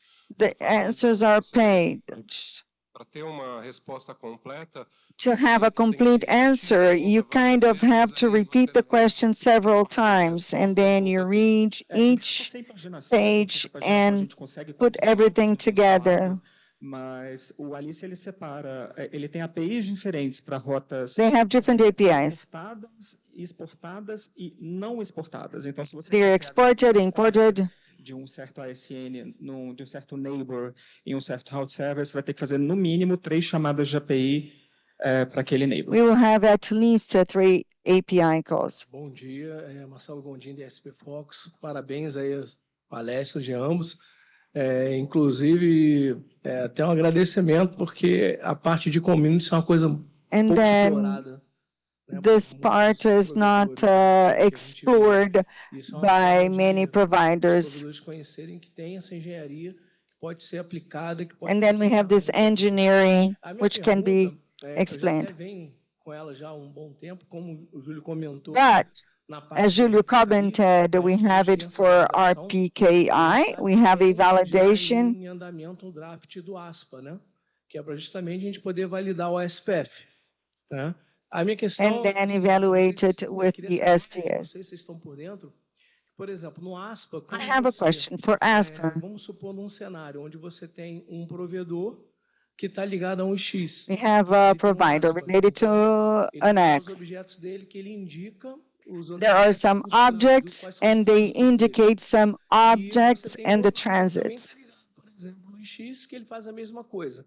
Mas se você pegar, por exemplo, um cliente de provedor. But if you have a client for one provider with an X, what will happen? E receber daquele provedor lá and then you receive from the provider on the other side. Que passa pelo X, mas que não está. It goes through the IX. Anunciado como objeto. or is not announced as an object, that there might be a problem when they accept those prefixes. So no ASPA dele todos os peerings do IX ou já existe algo sendo pensado? So we have to know whether there's anything that is being conceived. Sinceramente, eu não sei ainda, tá? A gente está acompanhando, né, o desenvolvimento do ASPA. We are following their development. Começando a validar, a tratar. We're beginning to validate. A gente deve começar a estudar isso quando isso for padronizado, quando começar a. And then we can do that when we really do it. Pelo menos a nível de o PTT de São Paulo é sempre um grande problema para a gente entender tudo que acontece lá dentro, né? Então a gente vai ter que olhar. We have to understand what is happening and monitor, que vai estar disponível para a gente, because it will be available, habilitando, colocando em operação aí, so that it is operating. Validação. A gente aguarda isso com muita expectativa, tá? Perfeito. Obrigado. Bom dia, meu nome é Marcos Rolim. Good morning, I am Marcos Rolim. Eu participante com 2 peers no mesmo X, tenho uma dúvida referente ao atributo. Then there's a question regarding the attributes. So if I announce it using this for one of the ones I have, the hot server will deal with them, or will they allow the attribute to go through? Deixa eu ver. Eu acho que isso talvez não funcione, tá? Maybe that will not work. Tá? Porque o hot server ele vai acabar escolhendo. The hot server will end up choosing the best route. Não sei se você consegue fazer o controle pelo MED, tá? And then they cannot control it through MED. Já testei, eu trabalho fazendo essa manipulação, mas a minha dúvida era só se o hot server que ele fazia a. And then we have this hot server, or you know, it would allow the participant to see it. Well, honestly, I don't know. O pessoal conhece mais a fundo aí toda essa lógica aí que testa e valida. Then we have this tour, they test, they validate. But you can send the question to me later on, and I will answer you. Bom, e não temos mais perguntas, o tempo também se encerrou, então. We do not have any further questions. Our time is up. But I ask you for a round of applause to Julio and Cesar. Tira uma foto, César, aqui, apesar do. Do you want to take a picture? Receberam a moeda de vocês, pode? You've already received yours, right? Your token. Anyway, those of you who are here, well, it's 1:45. Lunch will be at 1. Vai ser servido aqui no evento, vocês estão Lunch will be served at the event. You're invited to have lunch with us here. But we still have 2 presentations before lunch. Temos agora a apresentação. Anyway, we have the panorama of submarine cable networks and the connectivity market in Brazil with Peter from Telegeography, and therefore I invite Peter to come to the podium and make his presentation. The next presentation after that, in the meantime, will be made in English, and therefore those of you who need simultaneous translation, please grab them outside. Peter vai falar em português, certo, Peter? Peter will speak to you in Portuguese. O palco é seu aqui. The podium is yours.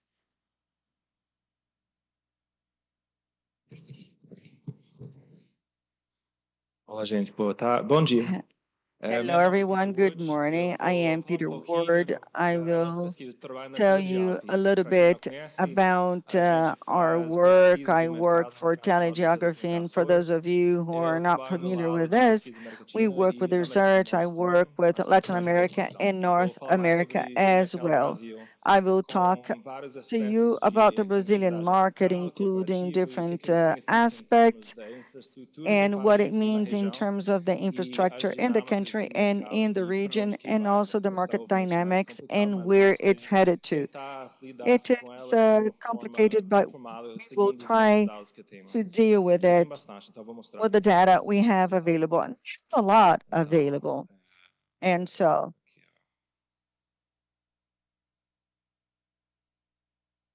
Ok, faço isso. Agora deu. now we go.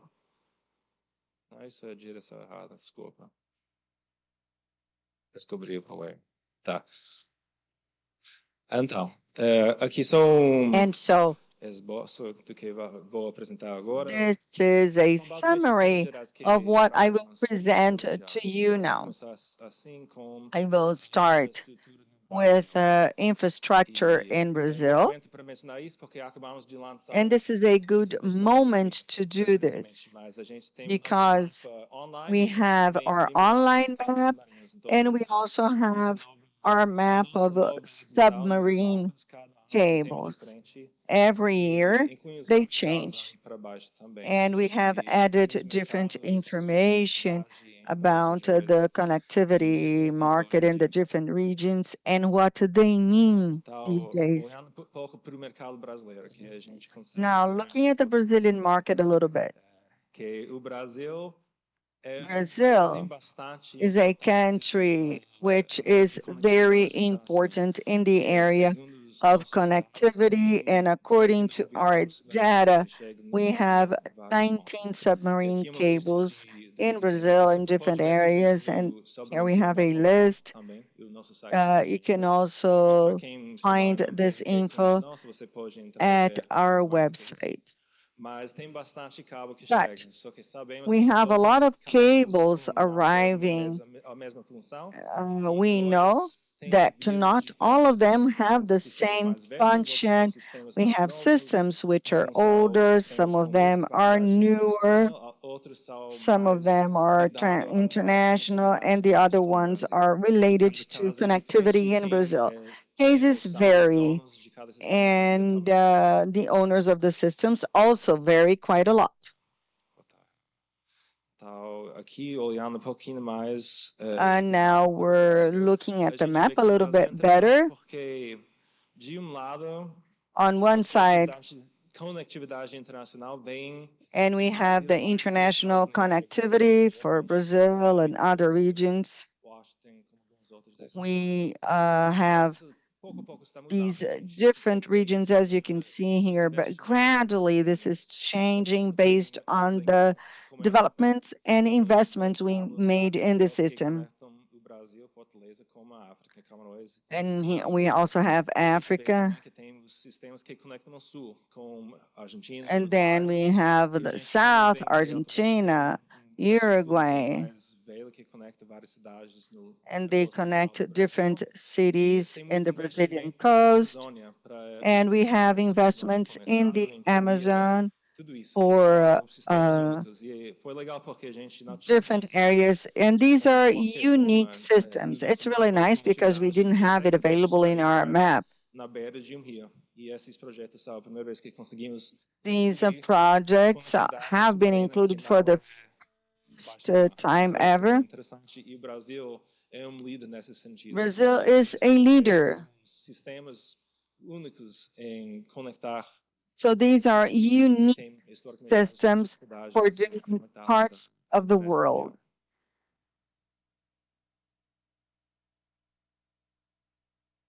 Está demorando aqui. Ok.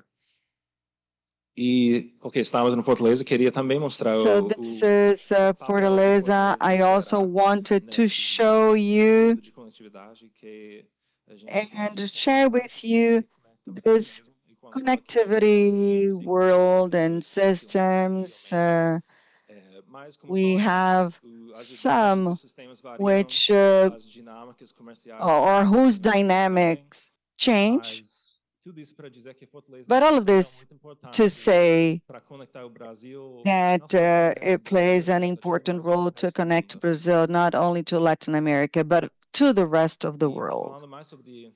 And to talk a little bit about infrastructure, they have to include the coastal areas, Fortaleza, and Fortaleza plays a very important role in terms of the data centers. We also have data center platforms available in Brazil, and according to our data, we have over 150 data centers, commercial data centers available in Brazil, especially in the larger metropolitan areas. We have a great interest, not just in Brazil, but also other markets. The market is changing a lot. Sometimes they are allocating those at places where it's cheaper to build up with more access to that. Mas isso é dizer que as redes de conectividade talvez vão ser alteradas porque tem interesse em desenvolver dentro de There is an interest to develop that at new places. So far in Brazil, we have to see what happens at the cities to follow that system of connectivity. In Fortaleza, we have 7 commercial data centers in Fortaleza,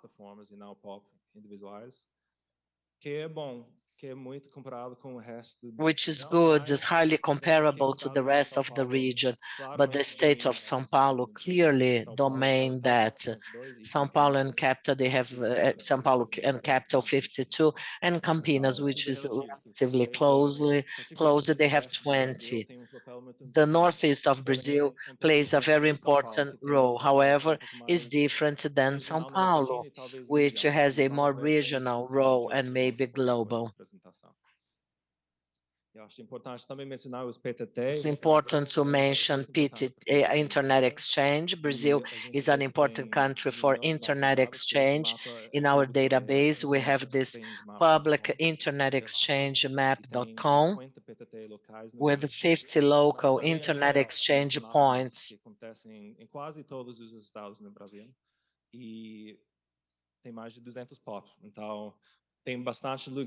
So we have several spots connected by Internet Exchange.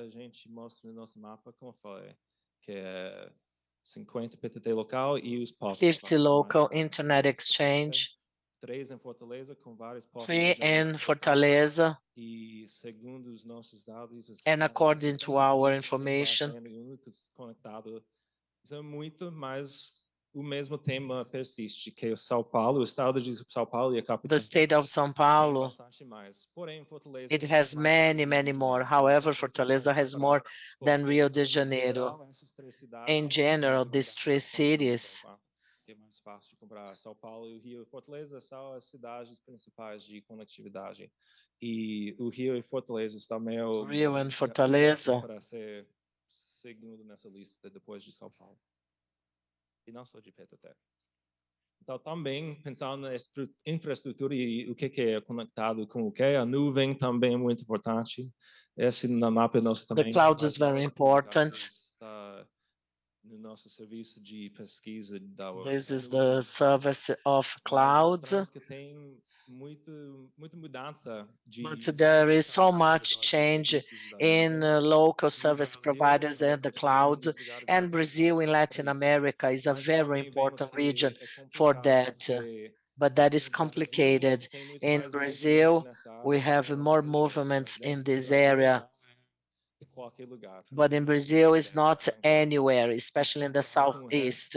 And in comparison to the rest of the globe, USA, some regions in Europe and Western Asia with so much investment. But Brazil shows a high interest, very similar to Latin America.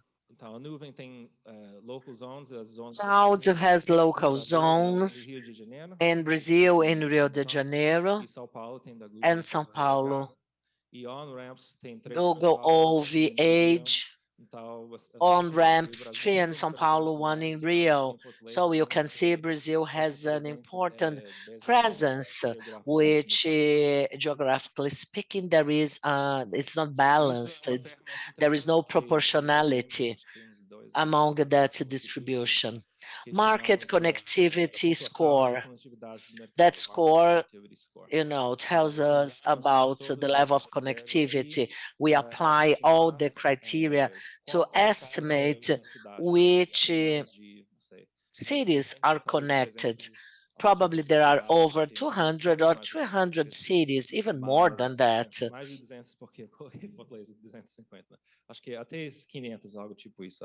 To 500, something like that, in the main markets that we included, and things such as growth, cloud infrastructure, long-distance transport, local access, geographic and demographics, regulation and governance, power data center, internet exchange, and pricing. We have, with that methodology, we estimate what is the level of connection of each one of the cities. Here I compare Fortaleza with São Paulo. They are very similar, but local access is a bit greater in São Paulo, and the cloud infrastructure is really well established in São Paulo. However, electricity access and electricity costs are higher in Fortaleza than in São Paulo. Same data perspectives, comparing both cities. Submarine cases. What we have under development right now. Here we show the age of submarines distributed in each region. So we want to know how old is that system and when were they retired. There are some old systems in each region, but here it's quite complicated, as we see, generally speaking, that the economic life of a sub-cable, they last for around 25 years due to a number of factors. Sometimes they may get retired earlier, or it may make sense to wait longer. All of that has to do with commercial transactions, the available technology, and systems engineering. A number of factors are required to be able to renew the system or to retire that if that is easier at all. There are some retired systems, others that they are like 20 to 25 years old. So we have to understand who will invest into the systems, who will need more. It's difficult to make that decision. Currently in Brazil, the Infovia system has a number of investments. Malbec jugs, they have that Malbec. They will add a branch. This is the first time that Porto Alegre is connected to sub-cables.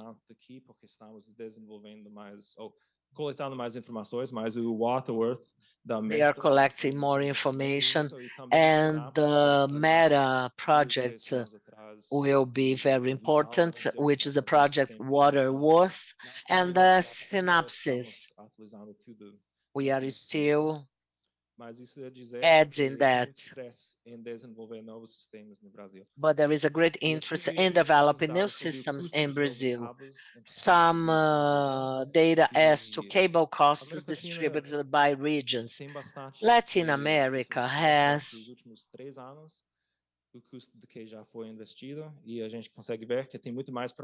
a huge cost being invested. So much investments into the systems, but it varies according to regions, and it may change. sei lá, 300 milhões de dólares. like $300 million. Anything may change. According to current information, Latin America shows more investments than any other regions in Asia. Asia is a very important region, but we see more interest in investing in that system by Latin America. Uma parte importante desse investimento vem An important part of the investment has to do with content providers' dynamics. With so much use and demand, and companies are investing heavily. Latin America has a number at different proportions. Latin America is within the third place after Middle East and Africa. Lots of proportional investments. Então, vou mudar o assunto pouquinho para transporte. Let's now switch to transport and the market dynamics. A transport demand, we can see that is relatively stable. It keeps growing, but the growth rate decreased a bit during the pandemic. But anyhow, the Latin America demand growth is around 20 or 22% in the past years, which is a relatively healthy number. Much of such a growth takes place in the Brazilian market. After a fast growth in Brazil, that is more stable. But anyhow, we see continuous growth. And we also have projections of demand in Brazil, where we project that in the next 4 years, that will grow tremendously. That has been already so high, and it might change according to the market dynamics. But the growth will go on similarly to Latin America. That is not a coincidence, because a part of that Latin America rate is a result of Brazil applications. As to abilities and capabilities, we see a lightning in Latin America yearly. So we have the lighting capacity. It still shows a huge potential. And there is a possibility not only to have used capacity, but also to have something left affecting growth, investment in new systems, and so on and so forth. Here another map which shows international connectivity and main routes in Latin America. That is not a surprise at all. Brazil has so much connectivity also with Argentina and other countries in Latin America. This is a very interesting conversation. I will refrain from going into details, but we are already talking about the geopolitical situation, which may impair connectivity dynamics, because connecting Brazil to the US, keeping connections and investments in that connectivity. However, it seems that there is an additional need to complement that as an alternative due to a number of geopolitical risks. I'll try to be very diplomatic and not go into details about that right now.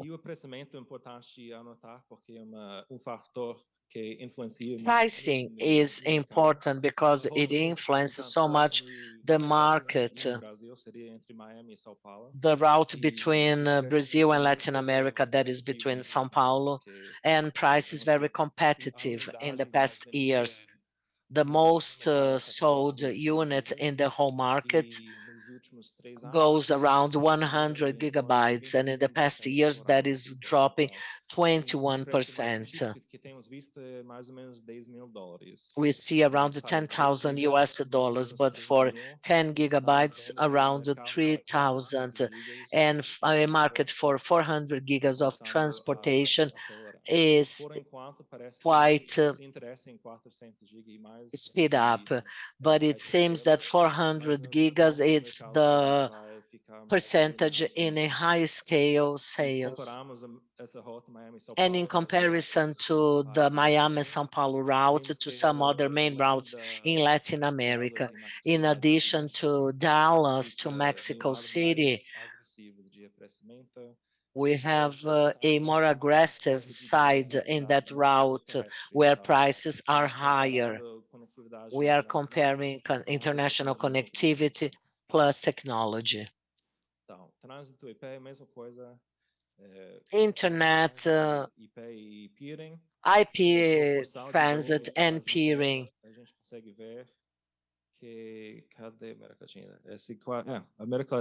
Latin America in 2025 has a higher proportion of traffic.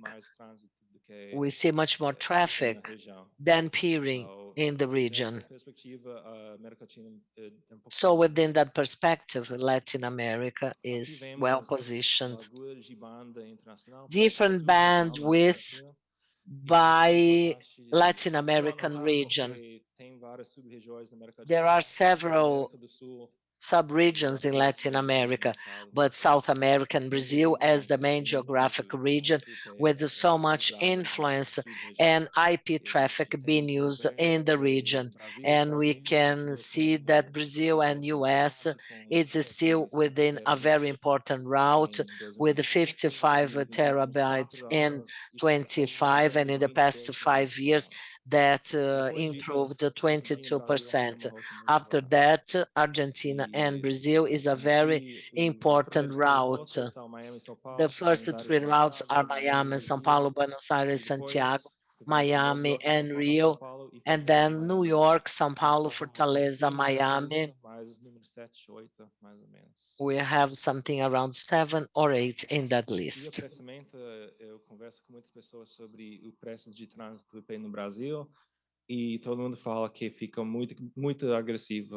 And everybody says it is very aggressive.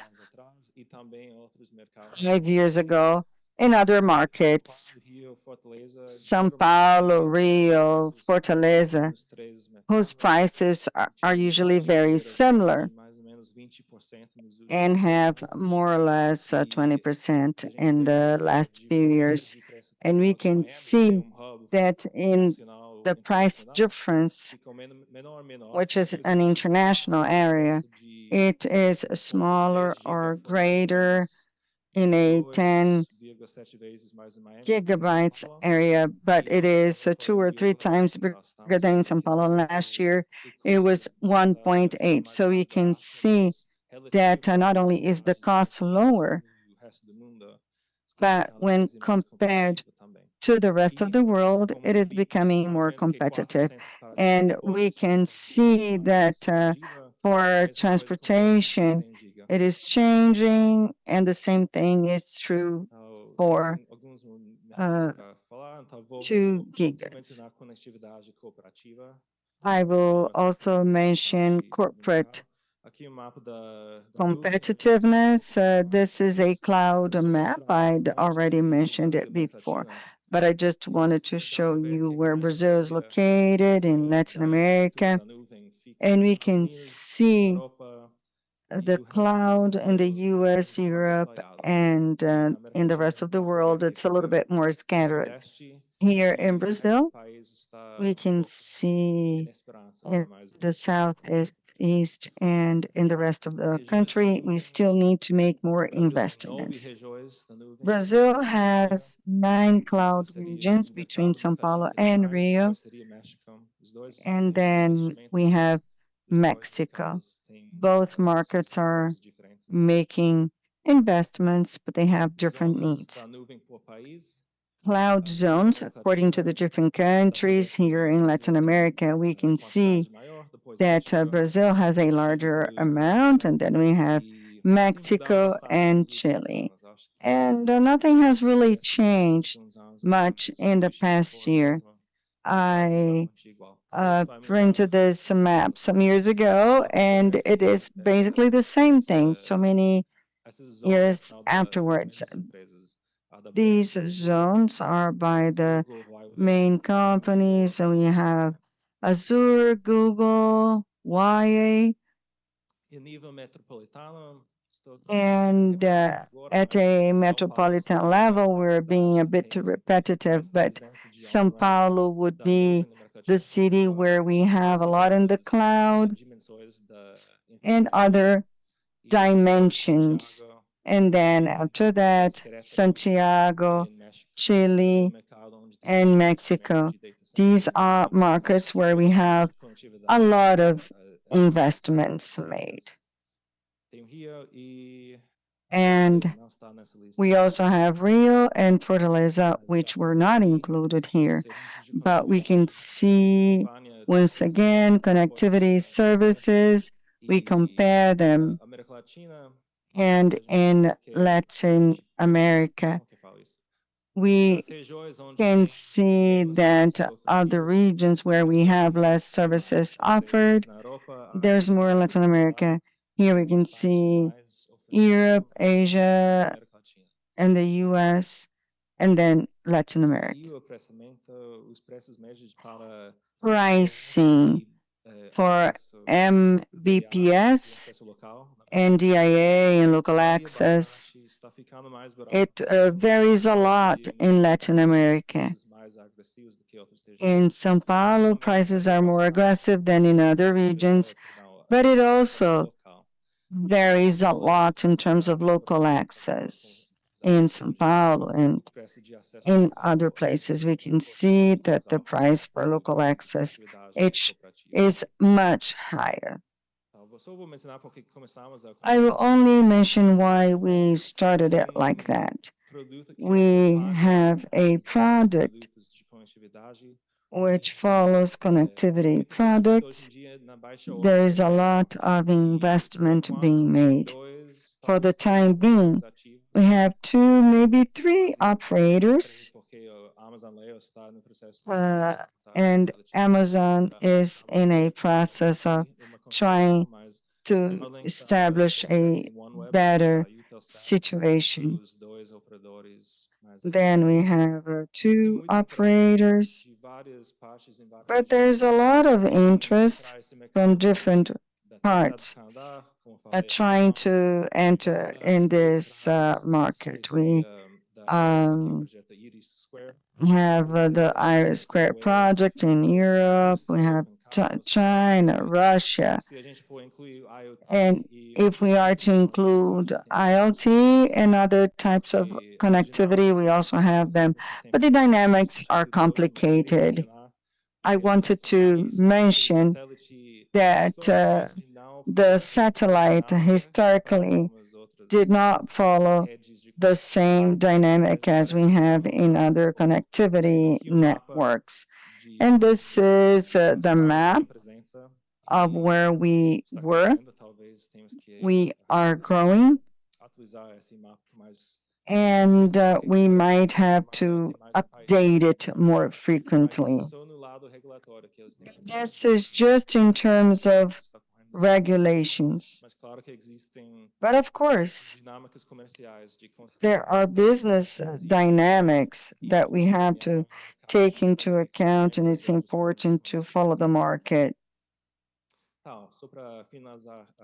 And to wrap up here, in Brazil, Brazil is still a leader in Latin America when we talk about connectivity, a regional connectivity. São Paulo, Rio, and Fortaleza are the main regions. Also, the US remains very important. However, there are different routes. São Paulo is still the most connected city in Latin America, but we can see that Fortaleza is receiving more and more attention. I thank you very much for your attention and for the invitation to be here.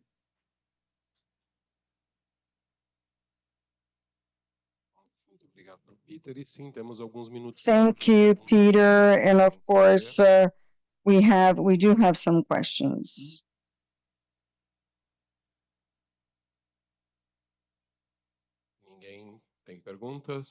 So, no questions. We do not have any online questions either. And so I'm going to hand this token to Peter.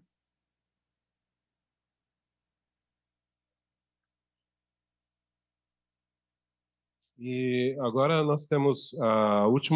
now we have the last presentation this morning, and as I commented before, this presentation will be made in English by Inocêncio Gena. He's a lawyer who works for IX in Italy, and he has other roles, and I will allow him to introduce himself. So if you want to hear to the translated presentation, get your phones.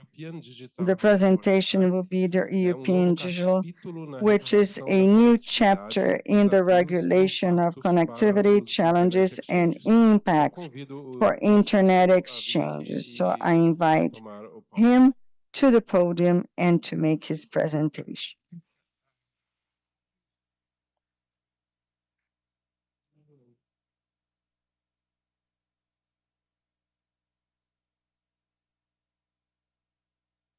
Buongiorno. So thanks for the invitation. And I will talk to you about this new regulation, which is going to modernize all the entire European framework for telecoms in Europe. But I will focus on just a couple of specific elements, which are the fair share matter and the interconnection regulation. I will do that because I understand that in the last years, this European debate about modifying the relations between internet operator and telco has been quite loud and has been echoed here in Brazil, so that there have been, I understand, proposal also to amend the Brazilian regulation on the basis that something is happening in Europe, so using Europe as a benchmark. This is why I would like to focus on two specific subjects, so fair share and interconnection regime. And I would like also to be immediately clear before coming to the end of my presentation that in Europe we had a big debate about that, but nothing concrete. There wasn't a regulation or even a proposal on fair share. It was a matter which has been highly debated in the Commission, amongst member states, in the society, but at the end, not even a proposal has been tabled because there was a large opposition, not only by the majority of operators, but especially from the governments. And even in October 23, so more than 2 years ago, the Commission tried to propose it, to say, we would like to propose that one. And the governments, the national governments, which are gathering in a specific European body, which is named Council, the government they said, no, we don't like this idea. And this has been confirmed 1 year later in a document which are the conclusion of the European presidency, 6th December of 2024, in which the government clearly said, we don't want this kind of fair share in Europe. I'm telling you very clearly because I understand that then there are lobbyists coming from Europe to Brazil and saying to your government or to your regulator that they should amend the Brazilian rules because there is something happening like that in Europe, but this is not true. So in Europe, we just had a debate, not more than that. So this said,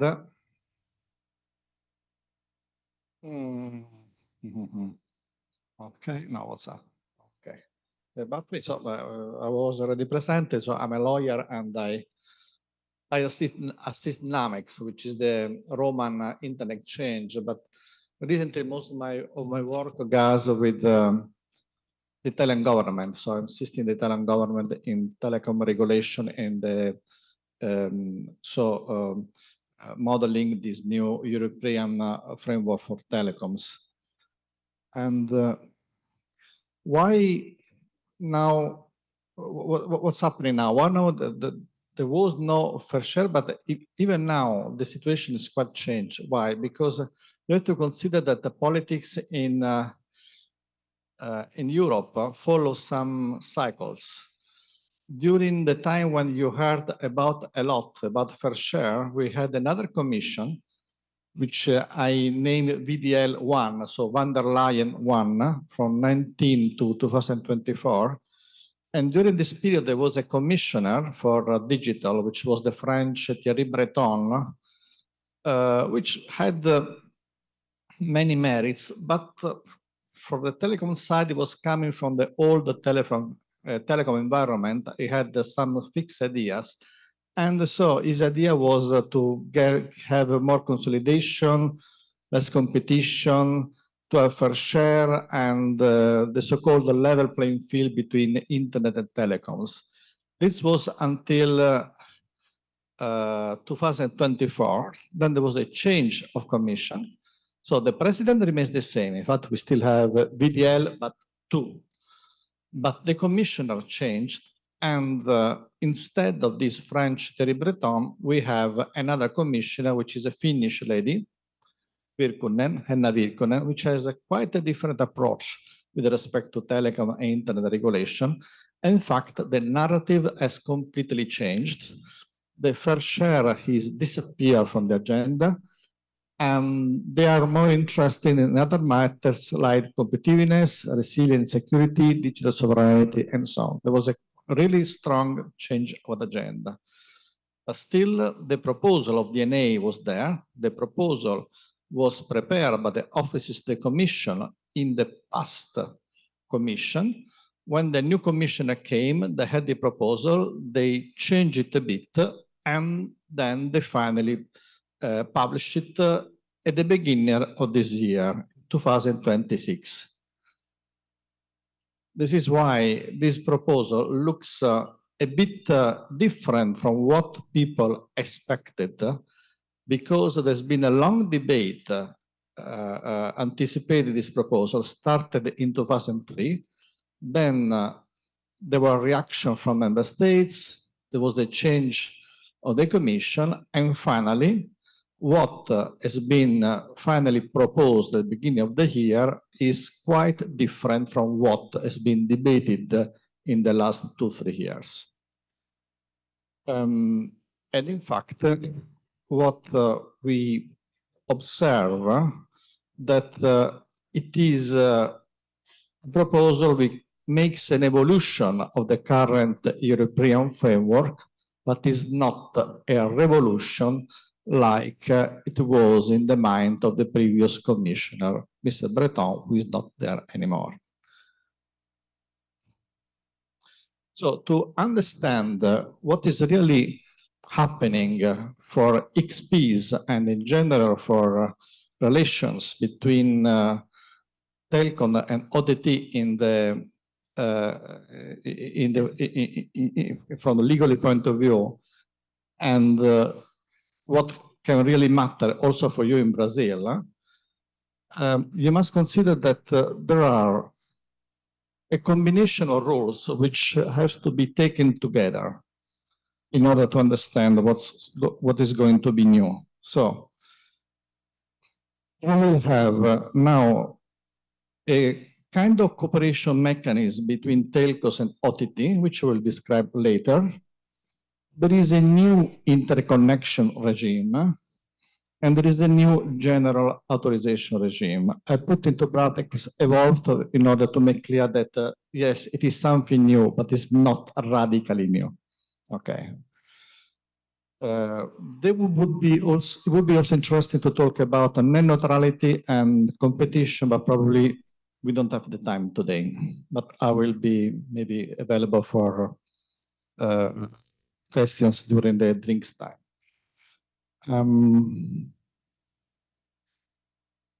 It's back.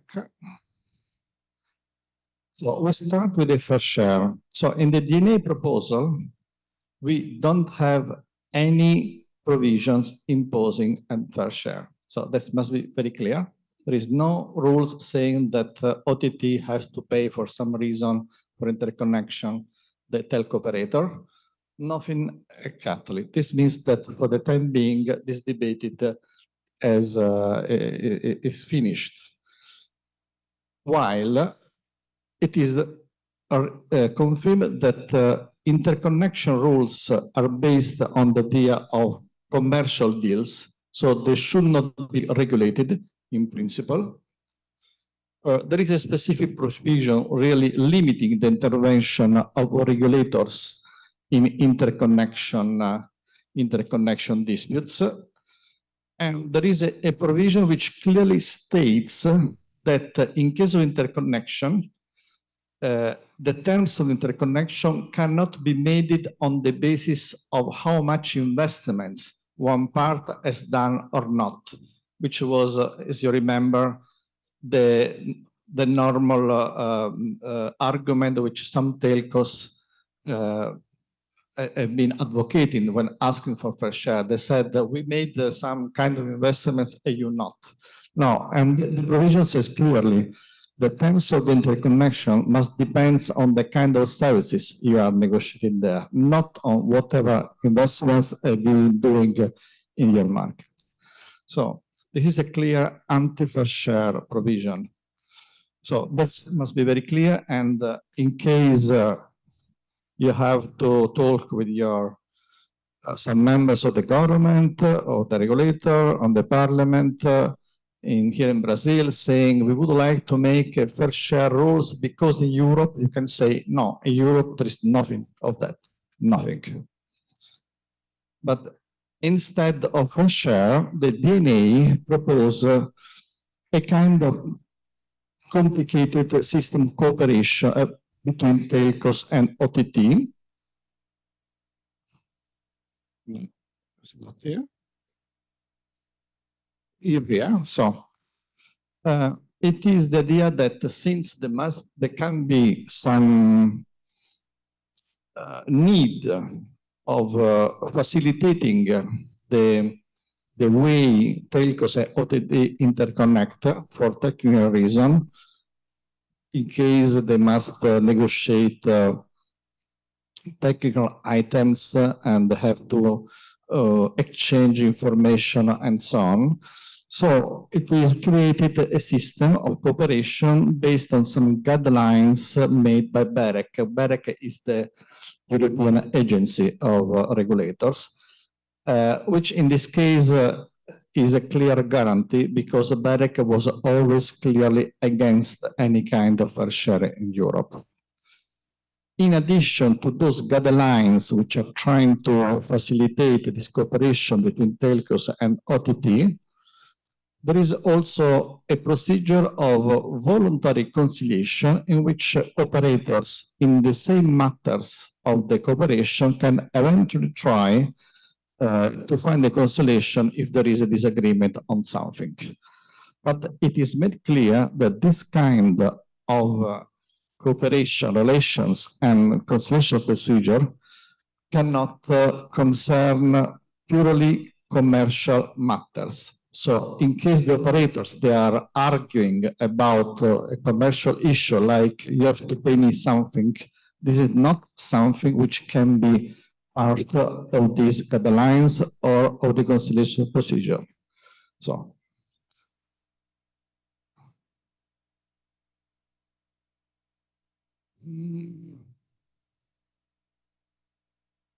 And now we're going to the interconnection matter, where the situation becomes a bit more complicated.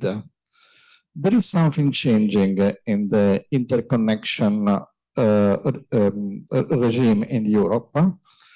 So the definition and so the concept of interconnection is becoming much more wide because until now in the European Code, which was based on the first liberalization 98, the idea of interconnection was limited to networks providing voice, because the need to regulate interconnection was just when you need to interconnect network for voice, for public voice.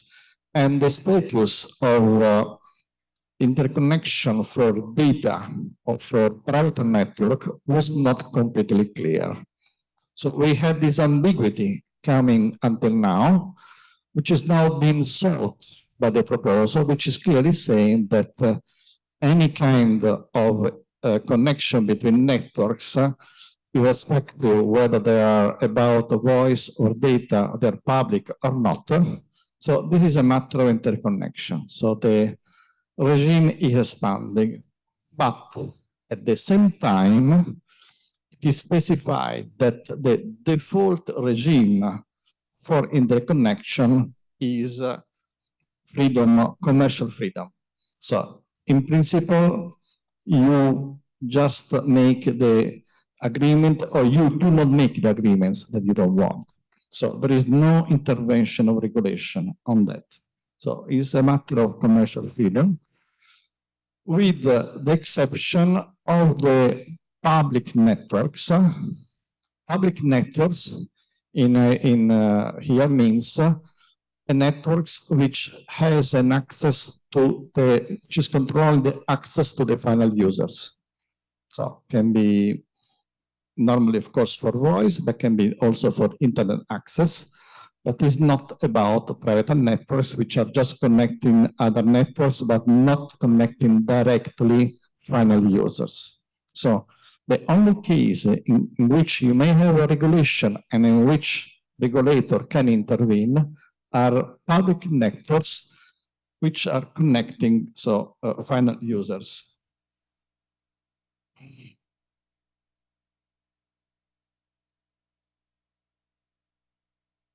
Now we go to the other innovation, which is the regime of general authorization. The general authorization is something that probably you also have here in Brazil, but like in Brazil, also in Europe, if you want to operate a network, you need an authorization from the member states. And normally, those authorizations were only required for traditional telecom operators. So here, the DNA proposal is expanding the ambit application of general authorization, saying that not only typical telephone networks are subject to, but also networks, infrastructures, which are providing not only connectivity, but also what we say information society services, which means content and internet services. And this can be the case of CDN and cloud providers, at least. Not the data center, but the networks. You have also maybe heard that in Europe we had a case about CDNs in Italy. The Italian regulator decided to regulate CDNs like they were telecom operators, and it's been creating a lot of debates, and now we have lots of pending lawsuits in relation to that. But I would say that the proposal of the DNA is somehow helping this case, because these new general authorizations proposal makes clear that even CDNs can be subject to this obligation for an authorization as they were telecom operator, but not a CDN in the terms of data centers. The CDN as far as they controls networks on which they are transmitting content and services which are directed to the public, even if not directly because the CDN does not have access to end user, but they just interconnect to a telecom operator, which is a public network, and then can deliver finally the service to the users.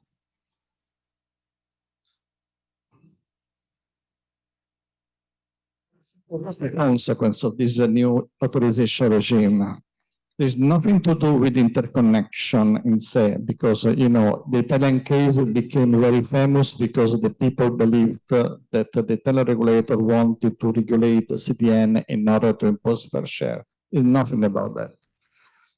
The consequence is that by imposing a general authorization of such operators, other than telecom operators, the regulator is expanding its jurisdiction. He has much more supervision powers, and basically it can start to supervise those operators like telecom operators.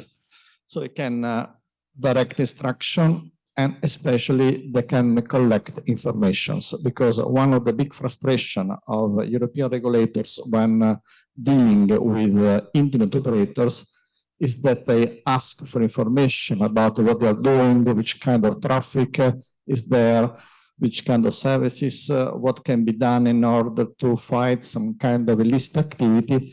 And normally Amazon and Microsoft, they reply, sorry, I'm not an undertaking regulated by you, I will not reply. So with the new DNA, with this provision, the consequence is that the regulator will have the power to ask this information, and Amazon and companies will not be able to say no.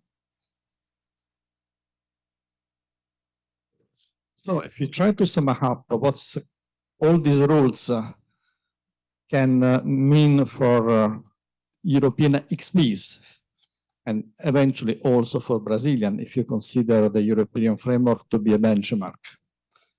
Until now, European XPs have been living at the edge of regulation. They were a bit outside of regulation, they never cared too much, apart within cybersecurity directive and regulation, the NIS 2.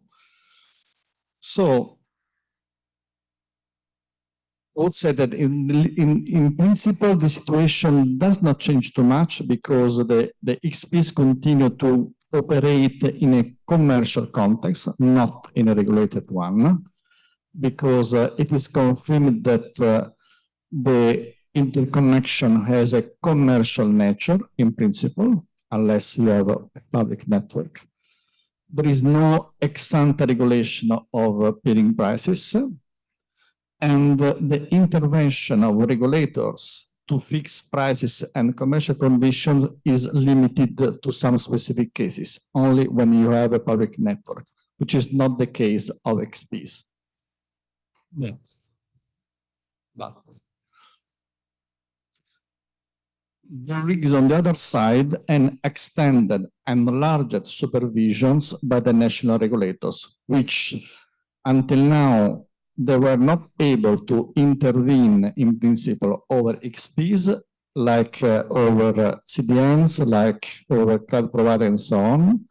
There was no clear legal basis for regulators to catch those operators within its its own jurisdiction, and now they can.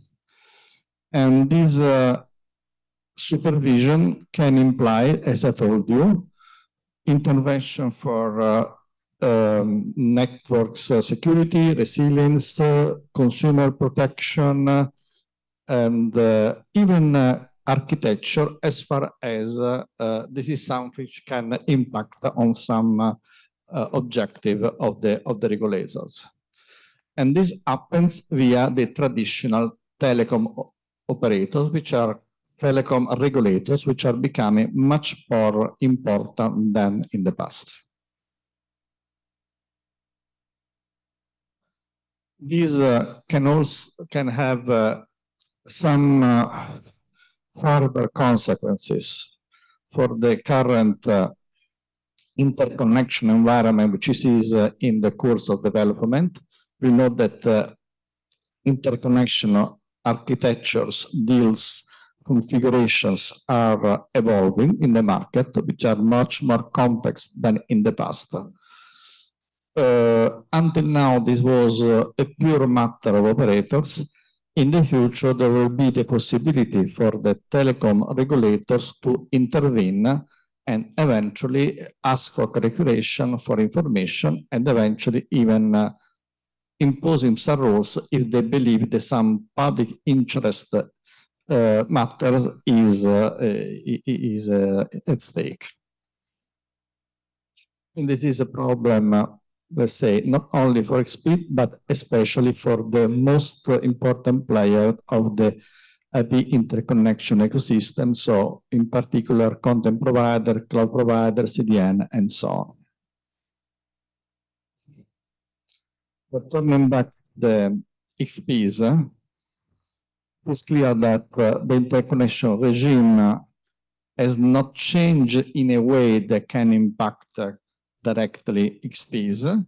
What has changed that the fact that the telecom regulators have enlarged their supervisions over XPs and other players of the internet ecosystems.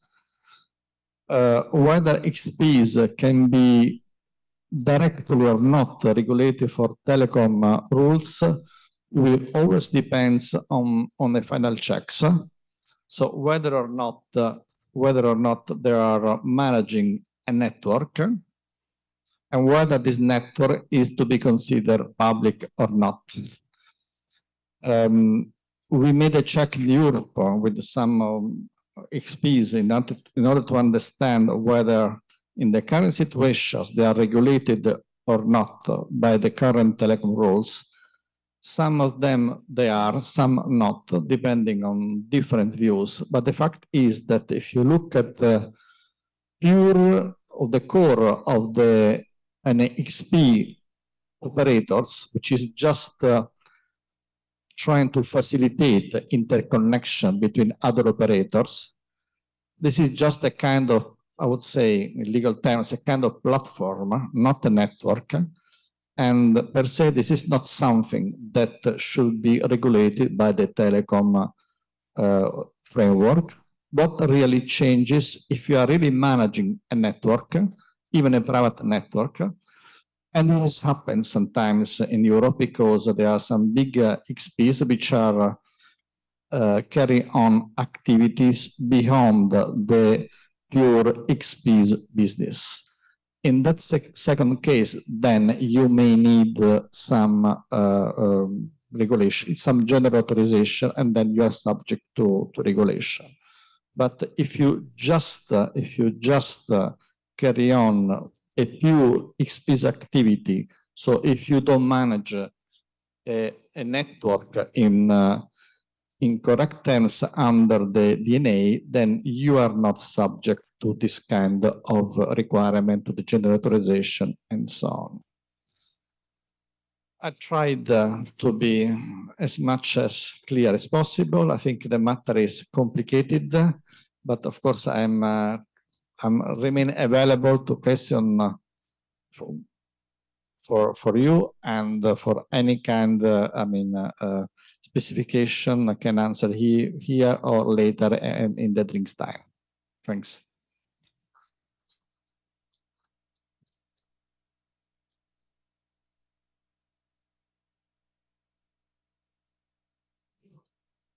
Temos perguntas? Sim. Do you have the headphones? I can make the question in English. Slowly, Okay, I'll try. My English is rusted. you told us that the regulators in Europe are starting to intervene in the interconnection environment, in XPs. What is the justification? What's the reasoning behind it? What's the problem the regulators in Europe are trying to fix by starting to manage peering and XPs in Europe? What's the issue they are stating they are trying to fix? Thank you. Well, the first issues is already regulated under the cybersecurity rules, the NIS1 and NIS2.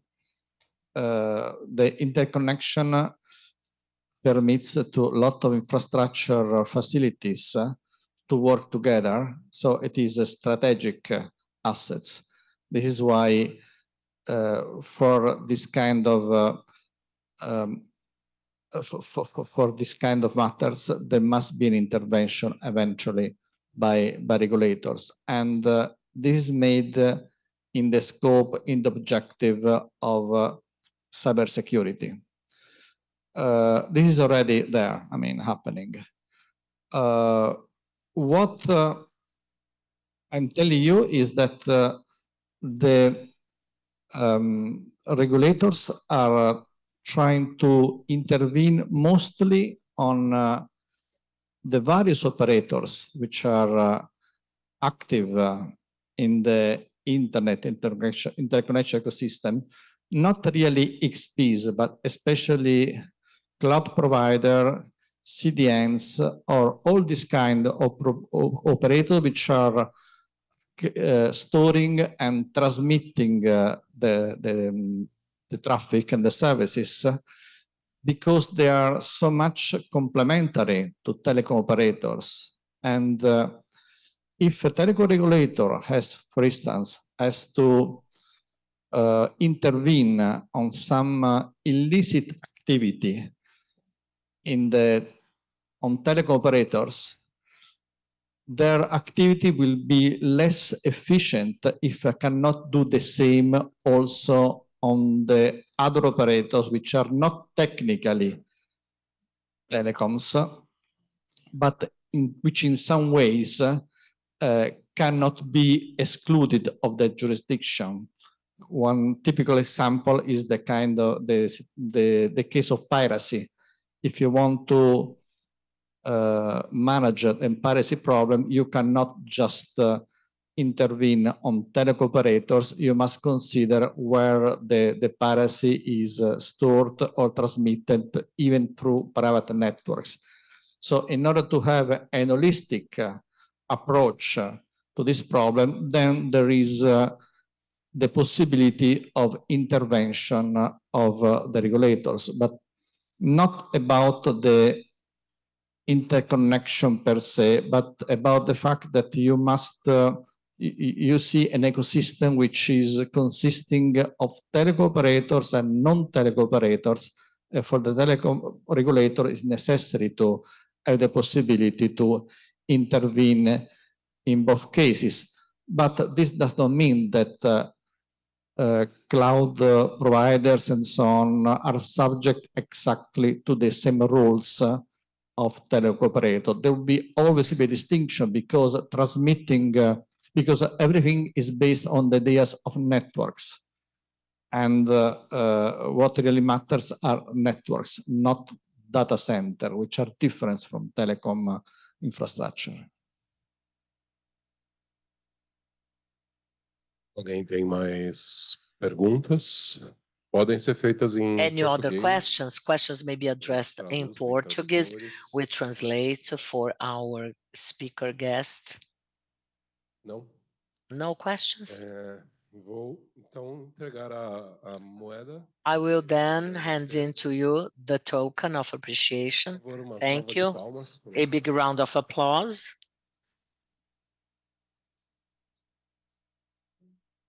Thank you.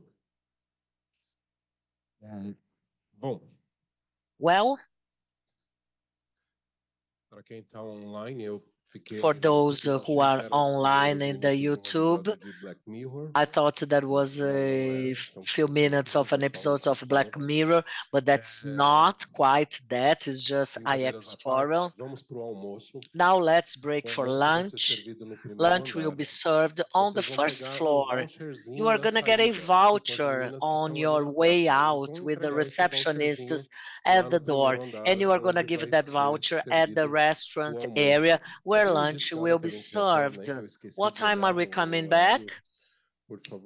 Please, 2:30. 2:30, please. Be back at 2:30. So get your vouchers for lunch. And for those who are online, please be back at 2:30. And there will be a different link. Those who are online, you have to get into another link for the afternoon broadcast.